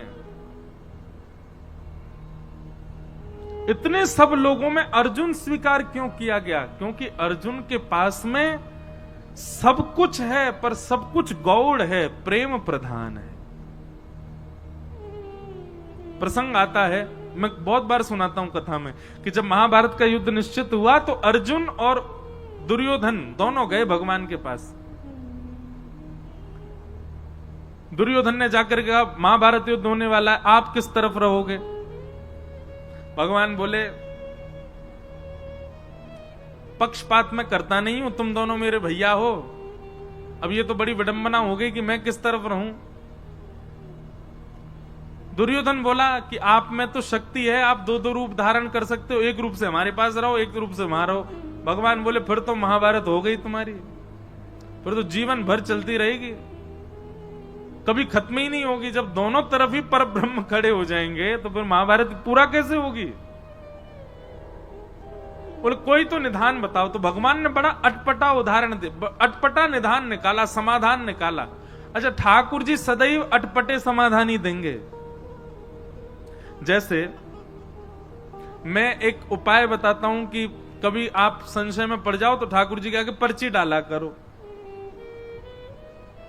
जैसे कि ठाकुर जी हमको दिल्ली पढ़ने के लिए जाना चाहिए कि नहीं? अब आपका मन तो कह रहा है जाना है, लेकिन ठाकुर जी को यदि लगेगा ना कि नहीं, इसके नहीं जाने में ही भलाई है, तो ना ही आएगा। लेकिन कई बार ठाकुर जी ऐसे निर्णय भी लेते हैं, जैसे मान लीजिए आपने ठाकुर जी के आगे पर्ची डाली, दिल्ली जाके पढ़ना है, तो ठाकुर जी कहे हाँ ठीक है जाओ। अब आप दिल्ली आ गए। अब दिल्ली आते ही महाराज क्या हुआ कि वहां के संगत के अनुसार इतने बिगड़ते चले गए महाराज, सब काम बिगड़ता चला गया, सब कुछ। अब फिर आप सोचो अरे ठाकुर जी ने तो आज्ञा करी थी कि हाँ जाना है, फिर ऐसा क्यों? निश्चित ही भविष्य में आप कई बार ठाकुर जी ऐसे निर्णय भी लेंगे कि उन निर्णयों में आपको ठोकर लगे, ठोकर से आपको पता चले कि नहीं आगे मुझे ऐसा करना है, तो जबरदस्ती ठाकुर जी ऐसा निर्णय लेके देंगे जिसमें आपको जबरदस्ती गिरना ही पड़े। कई बार अनुभव किया मैंने। हम कुछ पूछते हैं लाल जी से, अपने लाल जी के आगे पर्ची डालते हैं, तो लाल जी जो देते हैं ना, तो अब तो मैं जानने लगा हूं, अब तो मैं समझ गया हूं कि जो आएगा इसका मतलब यह है जो तू चाहता है वो नहीं मिलेगा, जो तेरे लिए जरूरी है वो मिलेगा। इसलिए ठाकुर जी के सामने जब कुछ संशय रखो तो उसमें ये मत सोचना कि आपको जो चाहिए ठाकुर जी वो देंगे। आपके लिए जो जरूरी है वही ठाकुर जी बताएंगे। और एक बात हमारी मान लीजिएगा, ठाकुर जी के आगे ये पर्ची डालने वाला काम इतना परेशान मत किए करना उनको कि रोज ही डाल रहे हो, हर बात पे पूछे रहे हो, चाय पिए कि नहीं पिए बताओ। इतना परेशान मत करना। कई अपने जीवन के निर्णय स्वयं लीजिए। जब बहुत ज्यादा लगे कि अब इसमें मुझे क्या ही करना चाहिए, आप बताओ।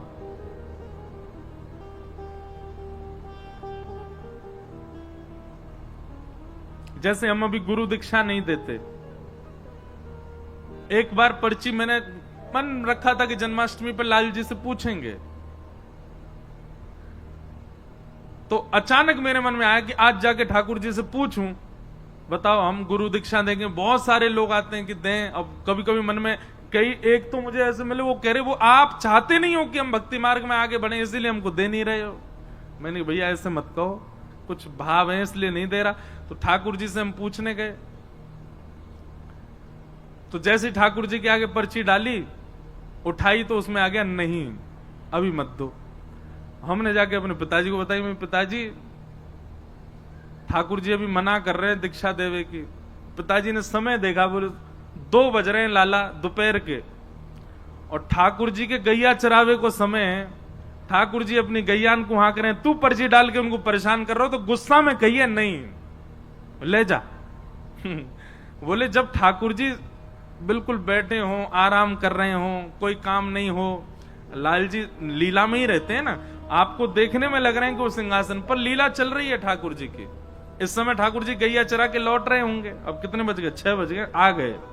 अब फल पा रहे होंगे, और फल पा करके फिर यशोदा मैया पहुंचेगी, ठाकुर जी के हाथ पामन को पहुंच के फिर आरती करेगी, अरे मेरो लाला आएगो, गैया चरा के आयो। फिर ठाकुर जी सब बताएंगे, आज मैया वो गैया ने ऐसी लात मारी, मेरे तो यहां लग गई, माँ गयो मैया, वहां ऐसे बनचर जीव मिले। सब मैया से बतियामेंगे, फिर मैया को बताएंगे आज कहा पावे को मैंने, फिर पावे बैठेंगे। ऐसे ठाकुर जी की लीला तो चलती रहती है, कभी विश्राम नहीं होती। मेरे आपके लिए हमें ऐसा लगता है कि ठाकुर जी जड़वत हमारे सामने बैठे हैं, पर यही प्रेम स्वरूप यदि आपके चित्त में आ जाए तो आप जब देखोगे तब लगेगा कोई लीला चल रही है। इस समय ठाकुर जी किसी लीला में, हमारे पिताजी बोले कि लीला में ठाकुर जी अभी गैया चरावे गए, तू पर्ची डाल लो है। बोले जब ठाकुर जी अनवसर में हो, कोई काम ना कर रहे हो, तब डालियो। तो पर्ची डालने का, कोई भी बात पूछने का सबसे बढ़िया समय रात्रि में, जब ठाकुर जी शयन में जा रहे हो, तब ठाकुर जी को भोग लगावेगा, तब पर्ची डालो। और इतना समय प्रदान करो लाल जी, सुबह जब मंगला होगी ना तब हम पर्ची उठाएंगे।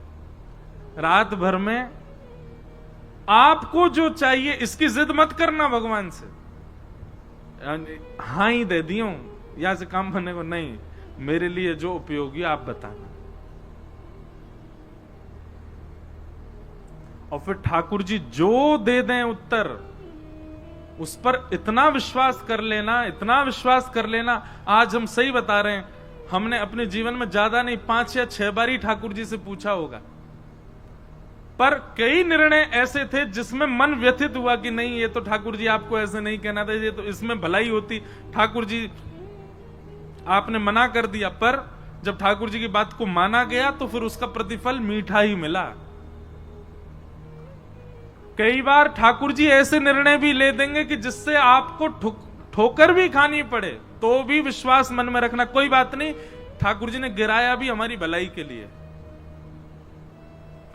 तो दुर्योधन और अर्जुन दोनों गए भगवान के पास, और भगवान से कहा महाभारत युद्ध में आप किस पक्ष में रहोगे।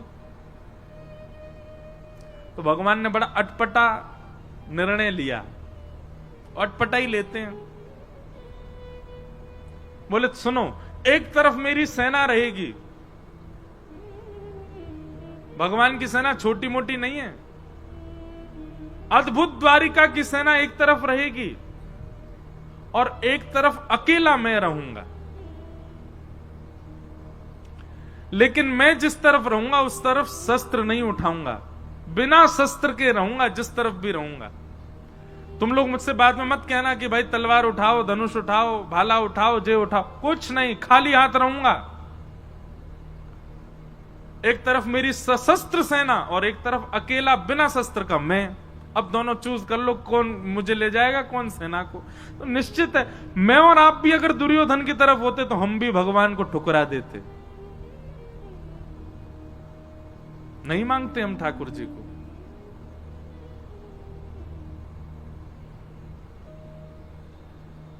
दुर्योधन ने कहा, वो ऐसा है ना ठाकुर जी, आपका प्रेम थोड़ा पांडवों से ज्यादा ही है कुछ, आप तो पांडवों के पास ही जाओ, सेना में ले जाता हूं। भगवान बोले ले जाओ। सेना लेकर के दुर्योधन चला गया।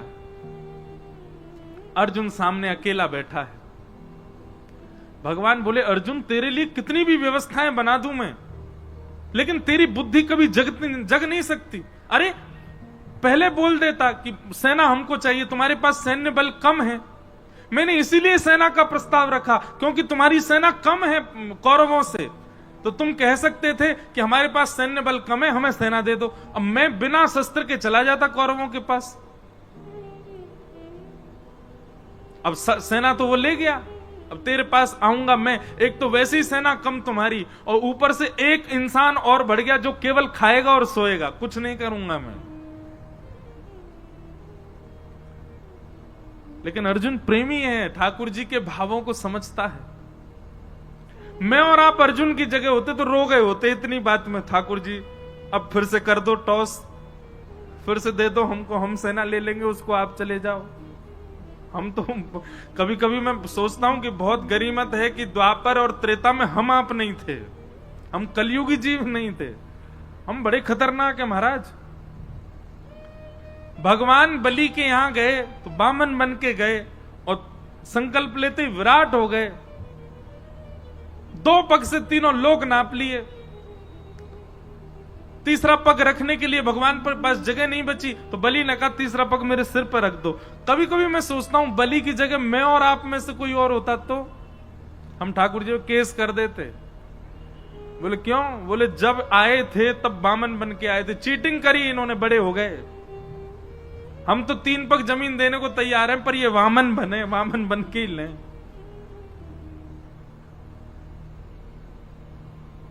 बहुत चतुर हैं हम लोग, और ठाकुर जी की भक्ति में चतुराई नहीं चलती। आप जितने सहज, जितने सरल, जितने प्रिय ठाकुर जी को उतने अच्छे लगोगे। भगवान अर्जुन को कहने लगे कि अब तो तेरी तरफ मैं आऊंगा। तो अर्जुन ने एक बहुत अच्छी बात कही, भगवान के चरणों में प्रणाम करते हुए कहा, नाथ, ना तो मैं आपको मांगने आया था और ना आपसे मांगने आया था। दुर्योधन आया था इस भावना से, मैं नहीं आया था। मुझे आपसे कुछ नहीं चाहिए और मुझे आप भी नहीं चाहिए। भगवान बोले तो फिर तू क्यों आया? दोनों हाथ भगवान के हाथ में दे दिए, बोले पकड़ो मेरे हाथ। भगवान बोले पकड़ लिए, बोले खुद को देने आया था कि मुझे रख लो अपनी शरण। मैं शरणागत हूं नाथ, मेरे ऊपर कृपा दृष्टि करो। अरे मैं ये भूल नहीं कर सकता कि आपसे कुछ मांगूं। आपसे कुछ मांगूंगा तो कुछ ही मिलेगा, आपको मांगूंगा तो आप भी मेरे आश्रित रहोगे। क्यों? अगर मैं कहूं कि ठाकुर जी मैं आपको मांगने आऊं, मेरे पक्ष में चलो, तो आप मेरे अधीन रहोगे। सुबह उठ करके मुझसे कहोगे हाँ अर्जुन अब बताओ आज क्या करना है, अर्जुन भोजन कब करना है, अर्जुन सोना कब है, सोना कहां है। क्योंकि मैं मांगने आया हूं तो सारी जिम्मेवारी मेरी, सारी व्यवस्था मैं करूंगा। पर मैं तो आपको मांगने नहीं, खुद को देने आया हूं। तो अब स्थिति क्या है? मेरी सारी व्यवस्था आप करो।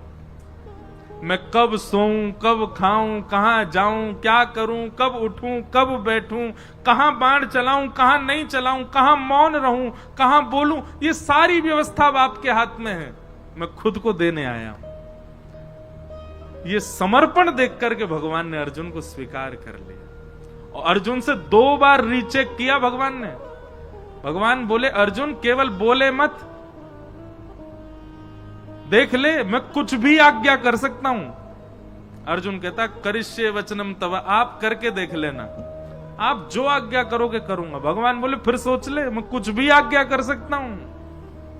भगवान बोले आप करके, अर्जुन बोला करके देखो। बोले ठीक है, युद्ध प्रारंभ होने दे।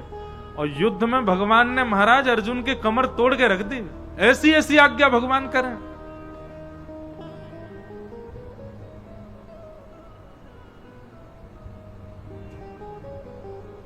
लेकिन हर आज्ञा को स्वीकार किया अर्जुन ने। इसलिए भगवान ने अर्जुन को स्वीकार किया।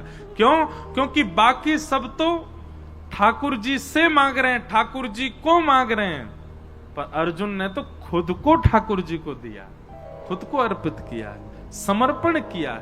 समर्पण किया इसलिए भगवान उसके सारथी बन गए। और सारथी का मतलब कोई भगवान की पदवी कम नहीं हो गई है, बल्कि और श्रेष्ठ। हम सबको अपना सारथी ठाकुर जी को। सारथी मतलब कौन?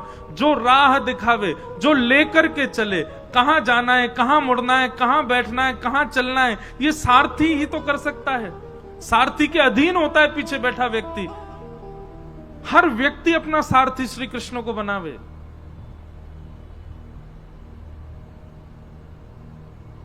जहां ले चलोगे वहीं मैं चलूंगा, जहां नाथ रख दोगे वहीं मैं।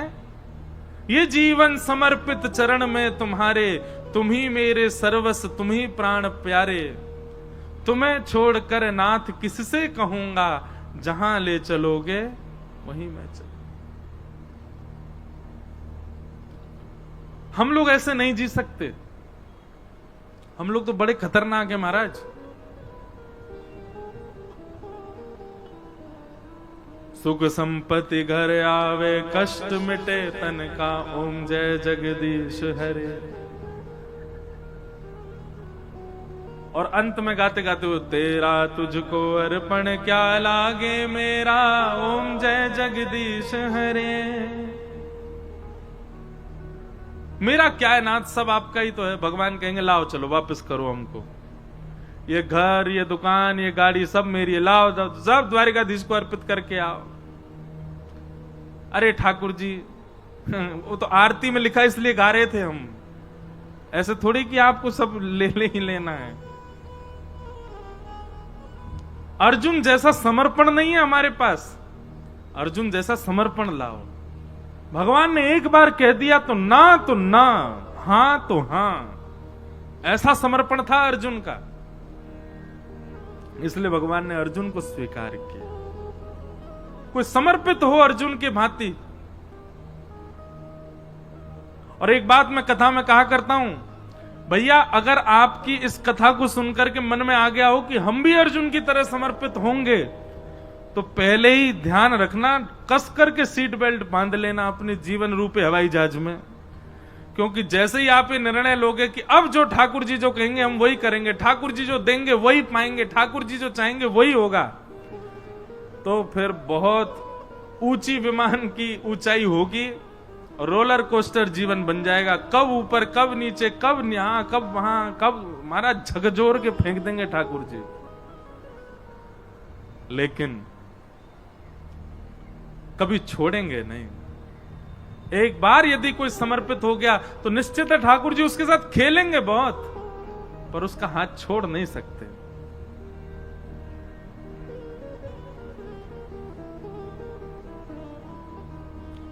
हमारे इधर देखो, यहां देखो, यहां देखो, गोवर्धन में विराजमान थे पंडित श्री गया प्रसाद जी महाराज। नाम सुना? आप में से कई लोगों ने तो दर्शन भी किए होंगे पंडित श्री गया प्रसाद जी महाराज के। कौन यहां कोई है जिन्होंने दर्शन किया? हाथ ऊपर करो। जय हो भैया। हम आप सबन के दर्शन कर लें। महाराज जी के तो दर्शन हमको नहीं हो पाए, पर महाराज जी के वचनामृत, महाराज जी की जीवनी आदि में सब देखता रहता हूं। अद्भुत भाव।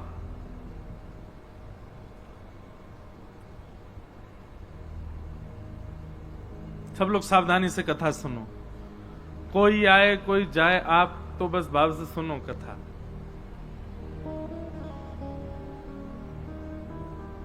पंडित जी महाराज की वाणी में एक बात बड़ी बढ़िया लगती थी। पंडित जी से किसी ने निवेदन किया कि पंडित जी, ठाकुर जी बहुत पीड़ा दे रहे हैं, ठाकुर जी बहुत परीक्षा ले रहे हैं, ठाकुर जी जीवन में बहुत संकट दे रहे हैं, आप कछु आज्ञा करो। कहा करूं, जो काम करूं सब बिगड़ जाए, घर परिवार में कछु बन नहीं रहे हो, पत्नी मान नहीं रही है, बच्चा सुने ना है, हे पंडित जी महाराज कछु आज्ञा करो।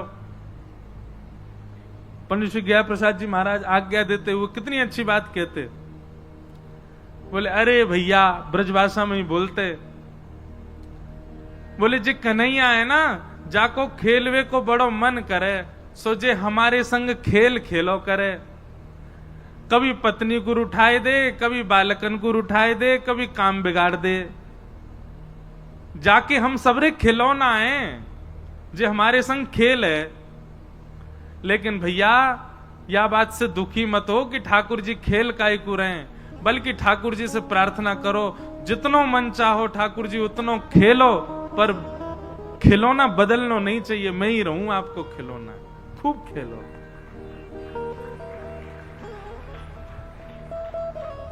जैसो जीवन देनो है मुंह को दे दो, लेकिन नाथ मेरो त्याग मत करो।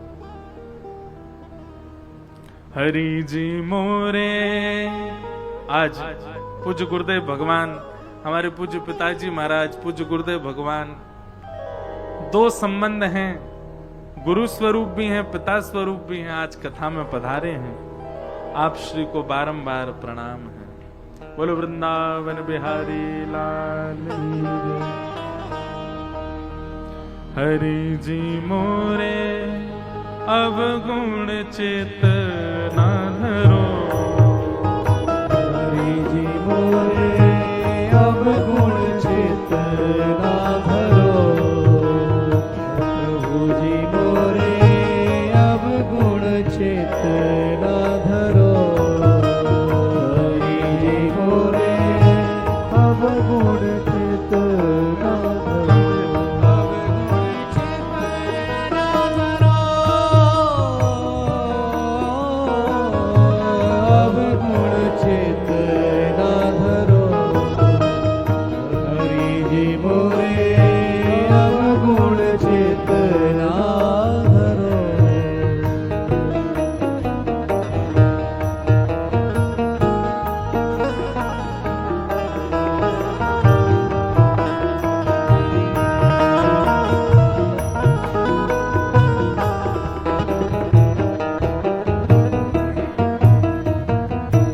वृंदावन बिहारी लाल की। भैया फोटो वाले भैया नीचे से ले ले करो, सब लोग विराज जाओ।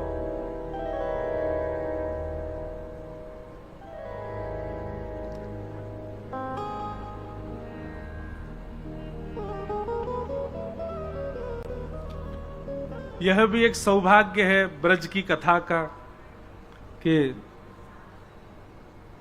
पूज्य गुरुदेव भगवान, पूज्य पिताजी महाराज के भी दर्शन, और दर्शन तो का संग ही, अभी भोजन तो दोपहर को संग ही करके आए हैं लेकिन गुरु भावना से आप श्री के कथा में आगमन है जाए, न एक आशीर्वाद मिल जाए तो बहुत सुख मिले। आपकी ही कृपा प्रसादी है, आपकी ही कृपा दृष्टि, आपको ही आशीर्वाद है जो कुछ भी हम कह पा रहे हैं। तो बहुत सुंदर पद है, सब लोग मेरे साथ गाओ। हरि जी मेरे अब गुण चेतना धरो, हरि जी मेरे अब गुण चेतना धरो, प्रभु जी मोरे अब गुण चेतना धरो, प्रभु जी मोरे समदर्शी प्रभु नाम तिहारो, समदर्शी प्रभु नाम तिहारो, समदर्शी प्रभु नाम तिहारो, समदर्शी प्रभु नाम तिहारो, चाहो तो पार करो, तो पार करो, हे चाहो तो पार करो, चाहो तो पार करो। हरि जी मेरे अब गुण चेतना धरो, हरि जी मेरे अब गुण चेतना धरो, हरि जी मेरे अब गुण चेतना धरो। हरि जी मोरे अब गुण चेतना श्री द्वारिकाधीश की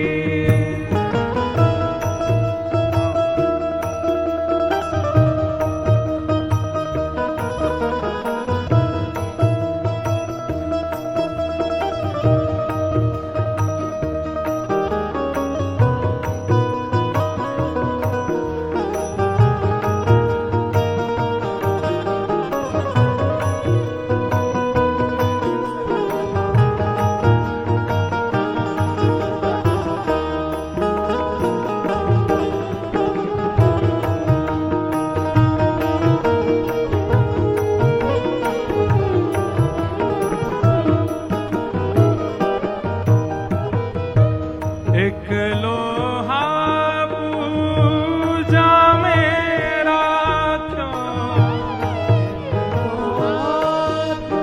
पूजा मेरा क्यों, एक लोहा पूजा मेरा क्यों, एक लोहा पूजा मेरा क्यों, एक लोहा पूजा मेरा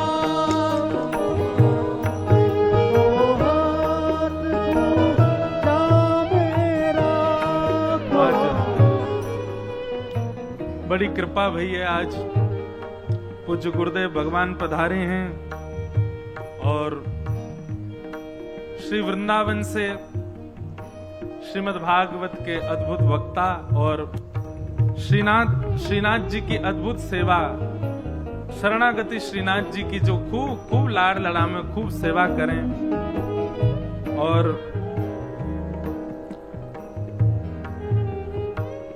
हमारे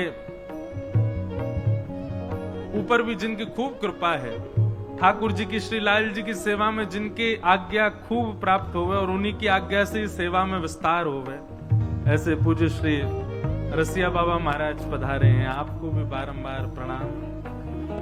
और साथ ही बंधुओं एक और महापुरुष पधारे हैं, भगवती प्रसाद गंधर्व जी। आप सब लोग द्वारिकाधीश दर्शन करने जाते हैं तो वहां द्वारिकाधीश जी में जो स्पीकरों में जो पद चलते रहते हैं वो गायक आप ही हैं। हमारे भारतवर्ष नहीं, पूरे विश्व में जहां कहीं भी पुष्टि मार्गी हवेली है, जहां कहीं भी श्रीनाथ जी, द्वारिकाधीश जी आदि की सेवा, पूरे विश्व भर में जहां कहीं भी मंदिर होंगे, ठाकुर जी के जितने भी पद पदावलियों का गायन का जो स्वर आप सुनते हैं वो आपका ही है। हमने निवेदन तो किया है कि आज भी, क्योंकि जन्माष्टमी से राधाष्टमी के बीच कोई समय है, तो कोई बधाई ठाकुर जी की आप सुनाई हो, तो जैसे आप स्वर सुनोगे ना, तो अगर द्वारिकाधीश जाते होंगे तो आपको पता चल जाएगी कि हाँ ये स्वर हमने सुना। मैं तो एक बात कहूं, जैसे हम आप सब लोगन के प्रिय गायक हो में, प्रिय सिंगर हो में, कोई को जगजीत सिंह जी पसंद है, कोई को लता मंगेशकर जी प्रिय हैं, कोई को आजकल के बालकन को अरिजीत सिंह प्रिय है, ऐसे ही हमारे ठाकुर जी के आज के प्रिय गायक यही हैं। हमारे लाल जी तो इनको ही सुनते रहे। सुबह मंगला से लेकर के रात्रि शयन तक की सेवा में सबरे पद आपके ठाकुर जी सेवा में स्वीकार करें। आज भी कथा में भी एक पद जरूर सुनाएंगे। पहले हम अपनो पद पूरा कर लें। देखो सूरदास जी को एक पद आयो, 3 महापुरुष आ गए, पद की एक पंक्ति गाते ही, हरि जी मोरे अब गुण चेतना धरो, हरि जी मोरे अब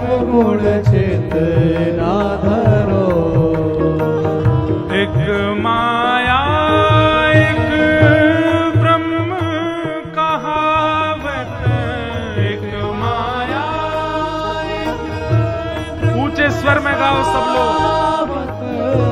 एक माया एक ब्रह्म कहावत, एक माया एक ब्रह्म कहावत, सूर श्याम डगरो,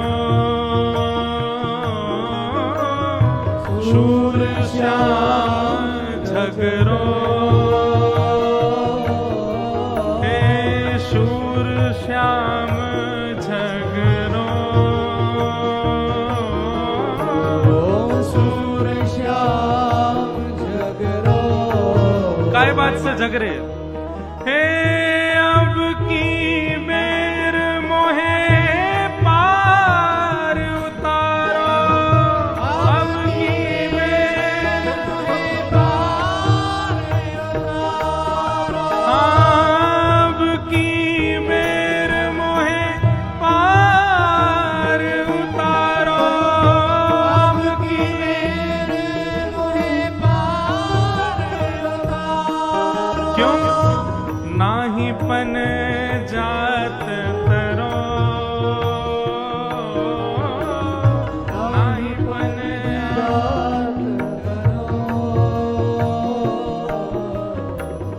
अब गुण चेतना धरो, हरि बोले अब गुण चेतना धरो, हरि जी मोरे अब गुण चेतना धरो, हरि मोरे अब गुण चेतना धरो, हरि जी मोरे अब गुण चेतना धरो, हरि मोरे अब गुण चेतना धरो।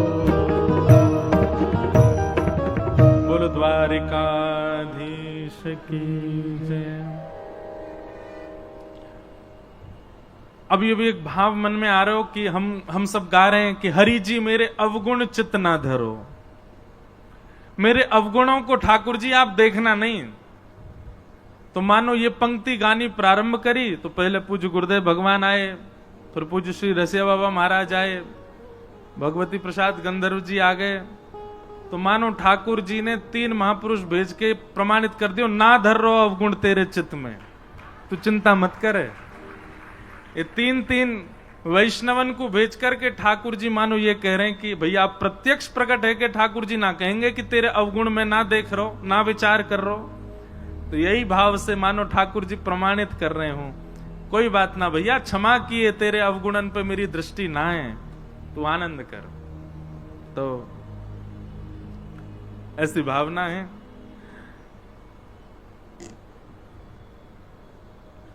रसिक जनों के पद बड़े अद्भुत हैं। हमारे अष्टछाप के कवि गोस्वामी तुलसीदास जी की विनय पत्रिका, जैसे ये पद है ऐसी विनय पत्रिका में गोस्वामी जी का भी एक पद है। हरि जी तुम बहुत अनुग्रह कीन हो, हरि जी तुम बहुत अनुग्रह कीन हो। अब पद तो ढूंढवे तो मिलेगा नहीं, लेकिन भाव बहुत सुंदर है वहां पर भी। बोले नाथ आपने मुझे बहुत बड़ा अनुग्रह किया। भगवान पूछ रहे हैं मैंने कहा अनुग्रह किया तुम पे? तो गोस्वामी जी कह रहे हैं, बोले आपने सबसे बड़ा अनुग्रह तो यही किया कि आपने मुझे मानव बनाया।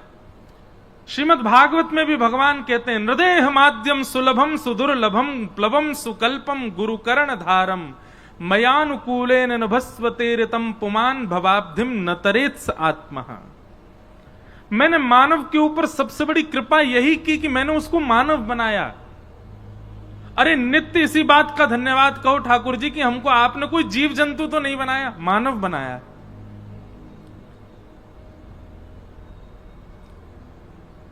गोस्वामी जी का वो पद बहुत सुंदर है। उसमें गोस्वामी जी कहते हैं आपने बहुत बड़ी कृपा की कि अत्यंत दुर्लभ मानव शरीर मुझको प्रदान किया। पर ठाकुर जी हम एक अनुग्रह और आपसे चाहते हैं, एक अनुग्रह और कर दो। भगवान कह रहे हैं अब क्या चाहिए?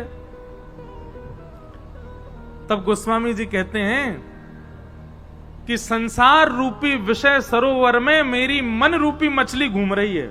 बहुत ध्यान से सुनना। संसार रूपी विषय सरोवर में मेरी मन रूपी मछली डोल रही है। कभी या मन रूपी मछली को मन पानी पूरी पे अटक जाए, कभी डोसान पे अटक जाए, कभी लस्सी पे अटक जाए, कभी ब्रजवासी पेड़ा पे अटक जाए, कभी कहीं अटक जाए, कभी पल्ली गरी वारी पे अटक जाए, कभी छतवारी पे अटक जाए, कभी कहीं अटक जाए। हे ठाकुर जी, हमारी मन रूपी मछली संसार रूपी विषय सरोवर में घूम रही है। भगवान बोले तो हम क्या करें?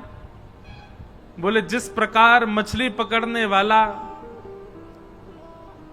एक बांस में धागा डाल करके सरोवर के तट पर आकर के बैठता है और उस धागे में एक एक कुछ सामग्री लगा करके उसको नदी में फेंक देता है, सरोवर में फेंक देता है और फेंक करके मछली पकड़ने की प्रतीक्षा करता है, बैठ करके खड़ा रहता है वहीं पर ही।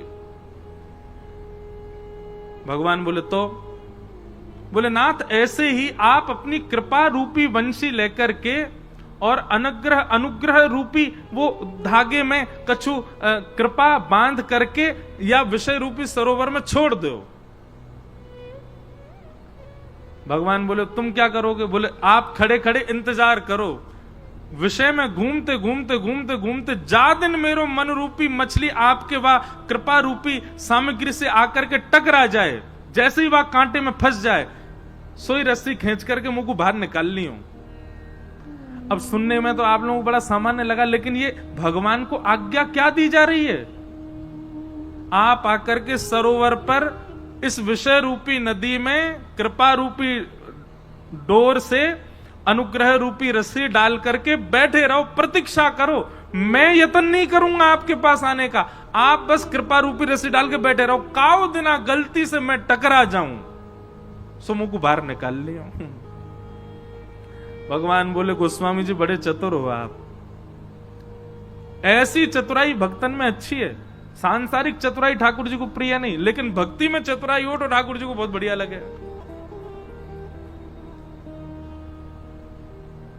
तो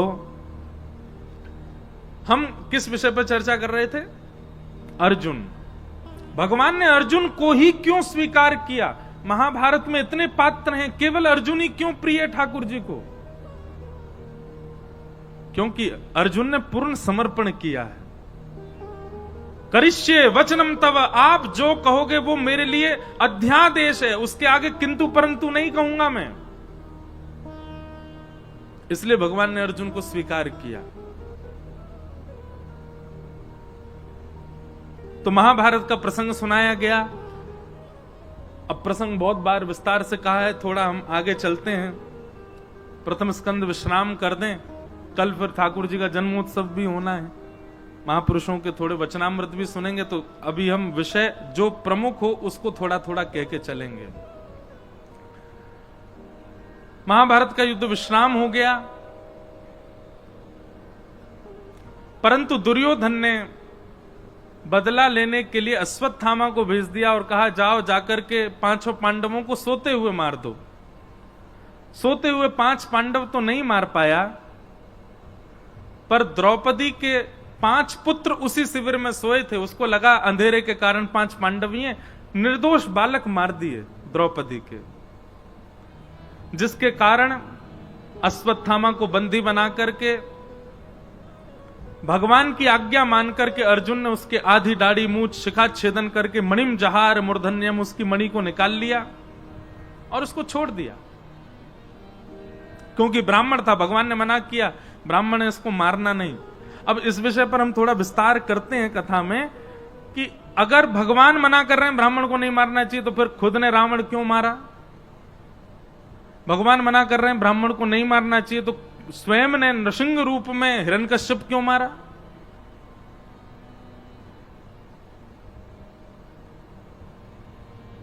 और जब स्वयं ने ब्राह्मण के रूप में ब्राह्मण का भी वध किया है, हिरण्यकश्यप का भी वध किया है, तो फिर आज अर्जुन से क्यों मना कर रहे हैं ब्रह्म बंधुर्ना हंतव्य?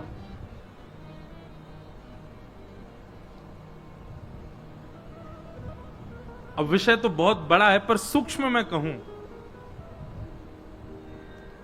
व्यक्ति दो रूपों से अपना प्रस्तुतिकरण करता है। सब लोग बहुत सावधानी से सुनिएगा। एक तो जन्म से पता चलता है कि वो कौन है, और एक कर्म से पता चलता है कि वो कौन है। जन्म और कर्म ये दोनों प्रमाणित करते हैं कि वो कौन है। अब चाहे वो जाति हो, चाहे वो उसका स्वभाव हो, चाहे वो कोई संप्रदाय हो, सब उसके जन्म और कर्म से पता चलते हैं। पर ये बात आप सब भी स्वीकार करेंगे, पूरा विश्व स्वीकार करेगा, जन्म से आप चाहे जो भी हो, पर कर्म से अगर आप श्रेष्ठ हो तो ही श्रेष्ठ माने जाओगे। बात सही है कि नहीं है? अब जन्म से भले ही आप खूब ऊंचे कुल में हो, खूब श्रेष्ठ कुल में हो, अच्छे जाति में हो, अच्छे संप्रदाय में हो, अच्छे नाम गोत्र में जन्म लिया, लेकिन स्वभाव से बिल्कुल विपरीत हो। जैसे रावण पुलस्त ऋषि के खानदान में है, ब्राह्मण कुल है, सारस्वत ब्राह्मण है, और विस्तार तो और क्या क्या है ये सब तो सब विद्वान जाने, पर स्वभाव आज तक जलाया जाता है। रावण एक ब्राह्मण को पूरा विश्व जलाता है हर वर्ष, क्योंकि वहां पर ब्राह्मणत्व गौड़, ब्राह्मणत्व सूक्ष्म हो गया। उसके दुर्स्वभाव की वजह से उसका ब्राह्मणत्व नष्ट हो गया।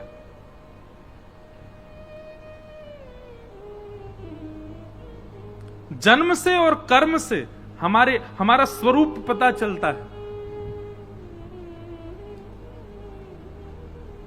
रावण भले ही ब्राह्मण है, लेकिन रणभूमि में शस्त्र हाथ में लेकर के खड़ा है, और शस्त्र धारण करने का अधिकार क्षत्रिय का है। और रणभूमि में, क्षमा कीजिए, सामने जो आएगा वो शत्रु है, उसकी मृत्यु तो निश्चित है।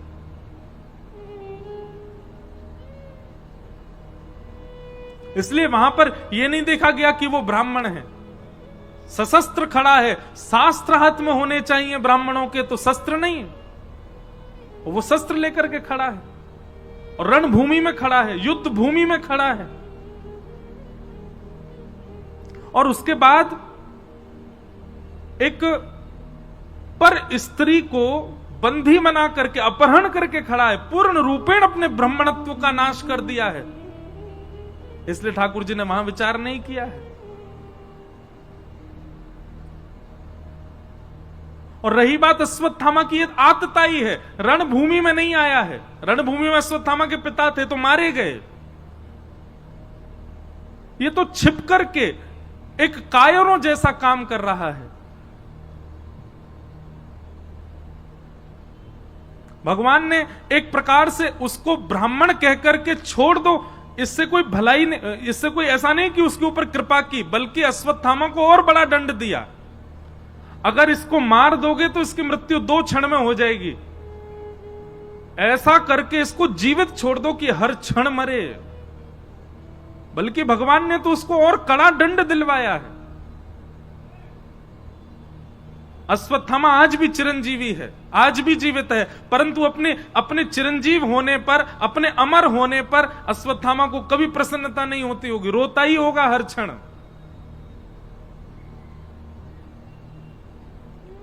भगवान ने कहा बालकों के हत्यारे को अर्जुन मृत्यु दंड मत दो, ऐसा दंड दो कि हर क्षण मृत्यु के समान कष्ट हो और वो मरे भी ना। और वो दंड भगवान ने दिलवाया।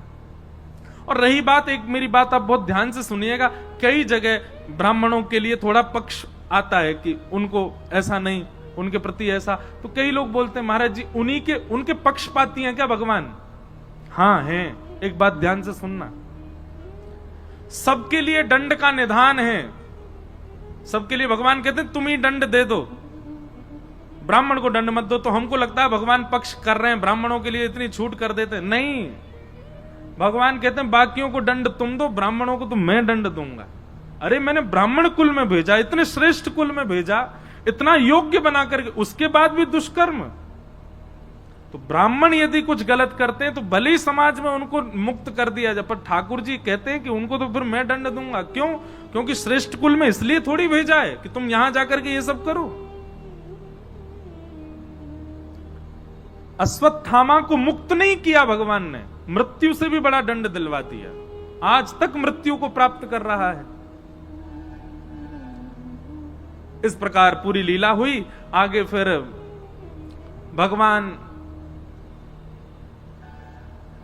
रथ में आरूढ़ होने लगे। सबसे बोले भैया अब सब हो गया है, सब कुछ व्यवस्थित हो गया, हस्तिनापुर के राजा बन गए, राज्य गद्दी पर युधिष्ठिर को बैठने की भगवान ने आज्ञा कर दी, सब कार्य सब निवृत्त होने लगे। भगवान जैसे ही जाने लगे, इतने में ही अश्वत्थामा ने संपूर्ण कुरुवंश को नष्ट करने के लिए, पांडवों के वंश में कोई तर्पण करने वाला ना बचे, यह विचार करके अभिमन्यु की पत्नी गर्भवती है, सगर्भा है, उसके गर्भ को नष्ट करने के लिए ब्रह्मास्त्र छोड़ दिया। और जैसे ही ब्रह्मास्त्र छोड़ा है, भगवान उसी समय रथ में बैठ करके जा रहे हैं और ब्रह्मास्त्र उत्तरा को मारने के लिए आ रहा है। उसी समय दोनों भुजा उठा करके ठाकुर जी की ओर दौड़ती है उत्तरा कि पाहि पाहि महायोगिल देव देव जगतपते नान्यम तद्भयम पश्ये यत्र मृत्यु परस्पर। दोनों भुजा उठा करके पूर्ण समर्पण की भावना से ठाकुर जी की ओर दौड़ी है। हे जगतपते मेरी रक्षा करो। जैसे ही दोनों भुजा उठा करके भगवान की ओर दौड़ी, वहां युधिष्ठिर भी खड़े हैं, वहां अर्जुन भी खड़े हैं। अरे उत्तरा के खास ससुर जी हैं अर्जुन, अभिमन्यु की पत्नी है। अपने ससुर जी के पास नहीं गई, युधिष्ठिर राजा हैं, राजा के पास नहीं गई, किसी के पास नहीं गई, सीधे भगवान के पास गई है। और मानो सबको यह बता दिया कि रक्षक तो केवल और केवल यही हैं, द्वारिकाधीश जगतपति। पति शब्द का अर्थ क्या होता है? रक्षक। ये जगत रक्षक हैं। आप चाहे कितनी भी ऊंची पदवियों पर बैठे हो, चाहे कितने भी बड़े बलवान हो, पर विश्व रक्षक तो यही हैं।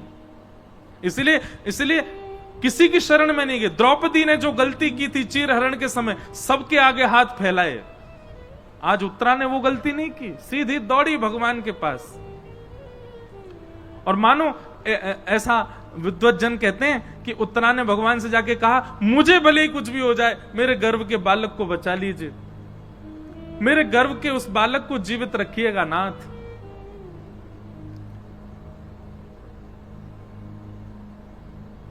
उत्तरा के इस पूर्ण समर्पण को देख करके भगवान एक रूप से तो बाहर हैं, श्रीमद् भागवत जी में वर्णन है, दूसरे रूप से अंगुष्ठ मात्र नहीं, अंगुष्ठ में जो ये नख है, इतना बड़ा स्वरूप धारण किया ठाकुर जी ने।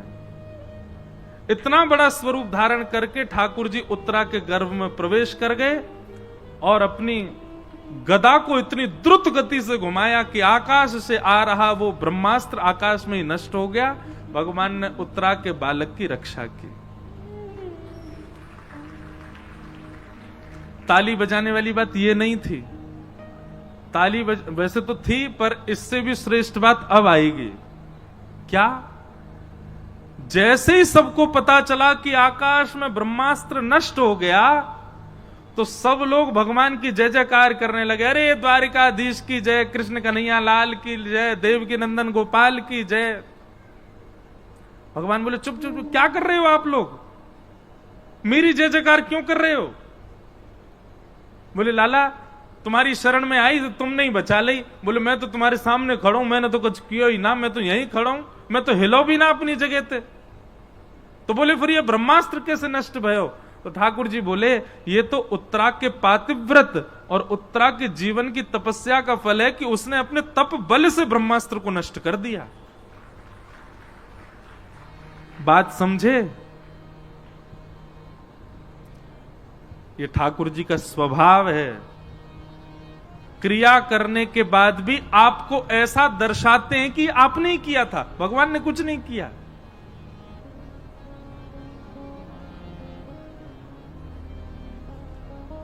पूरी लीला कर दी भगवान ने, उत्तरा के गर्भ में प्रवेश करके रक्षा कराए ठाकुर जी। पर बाहर क्या कह रहे हैं सबको? अरे नहीं नहीं, उत्तरा की जय जयकार करो, इसके पातिव्रत बल ने, इसके जीवन भर की तपस्या ने, इसके सत्कर्मों ने इसकी रक्षा की है। ये ठाकुर जी का स्वभाव है, करते सब वो ही हैं, पर हमको ऐसा आभास करवाते हैं, हमको ऐसा अनुभव कराते हैं, ओहो मैंने बहुत पढ़ाई करी थी इसलिए मैं पास हो गया, मैंने बहुत मेहनत करी थी इसलिए मुझे ये वस्तु प्राप्त हो गई, मैंने बहुत धन कमा करके घर बना दिया, मैंने ये प्राप्त किया, मैंने वो प्राप्त किया। ठाकुर जी तो मंद मंद मुस्काते हैं, बढ़िया है, अपने ऊपर ही लेता रहे सबरी बात। करने वाले सब ठाकुर जी। हमारा स्वभाव बिल्कुल ठाकुर जी से उल्टा है। ठाकुर जी हमेशा करके क्रेडिट दूसरों को देते हो। हमारा स्वभाव कैसा, दूसरों कर जाए तो वहां में क्रेडिट स्वयं लेवे को प्रयास करें, हमको मिले। कोई घर का सदस्य कहते आज सब्जी बहुत अच्छी बनी थी मां, इतने में ही पिताजी कह रहे हैं लाया तो मैं ही था दुकान से। भले ही मेहनत मां ने करी, कचू करी, लेकिन कहीं से भी हमको क्रेडिट मिलना चाहिए। अरे भैया कथा बहुत जोर की भाई मथुरा में। अब सब लोग कहें अरे वाह वो व्यवस्था तो मैंने करवाई थी, पंडाल तो मैंने बनवाया था, पीछे का बैकड्रॉप तो मैं चूज करके लाया था। नहीं करना है ऐसा। सारे लॉयंस क्लब वाले लोग सुनो, कथा खूब आनंद से हैजाबा के बाद कईयों का सब द्वारिकाधीश करके गए, भैया हम तो माध्यम है जो हमने नाय कियो है। हमारी सामर्थ्य नहीं, हमारे बल में नहीं, हमारे वश में नहीं। और मैं भी यदि यूं सोचूं ओहो मेरी कथा सुन के देख ये भगत बन गो, मेरी कथा सुन के यानी मांस छोड़ दियो, मेरी कथा सुन के, ठाकुर जी कहेंगे दारी के तू ऊपर आते हुए बताऊंगा, तेरी कथा ते भयो सब ठाकुर जी कर रहे हैं। मैं और आप तो हम सब तो माध्यम हैं। ये क्रियान्वित ठाकुर जी से होती है। भगवान ने उत्तरा का मान बढ़ा दिया सबके सामने, परंतु यह लीला दूर खड़ी खड़ी कुंती देख रही थी। कुंती समझ गई, बोले कि ओहो सब करके और पूरा मान दे दिया उत्तरा को।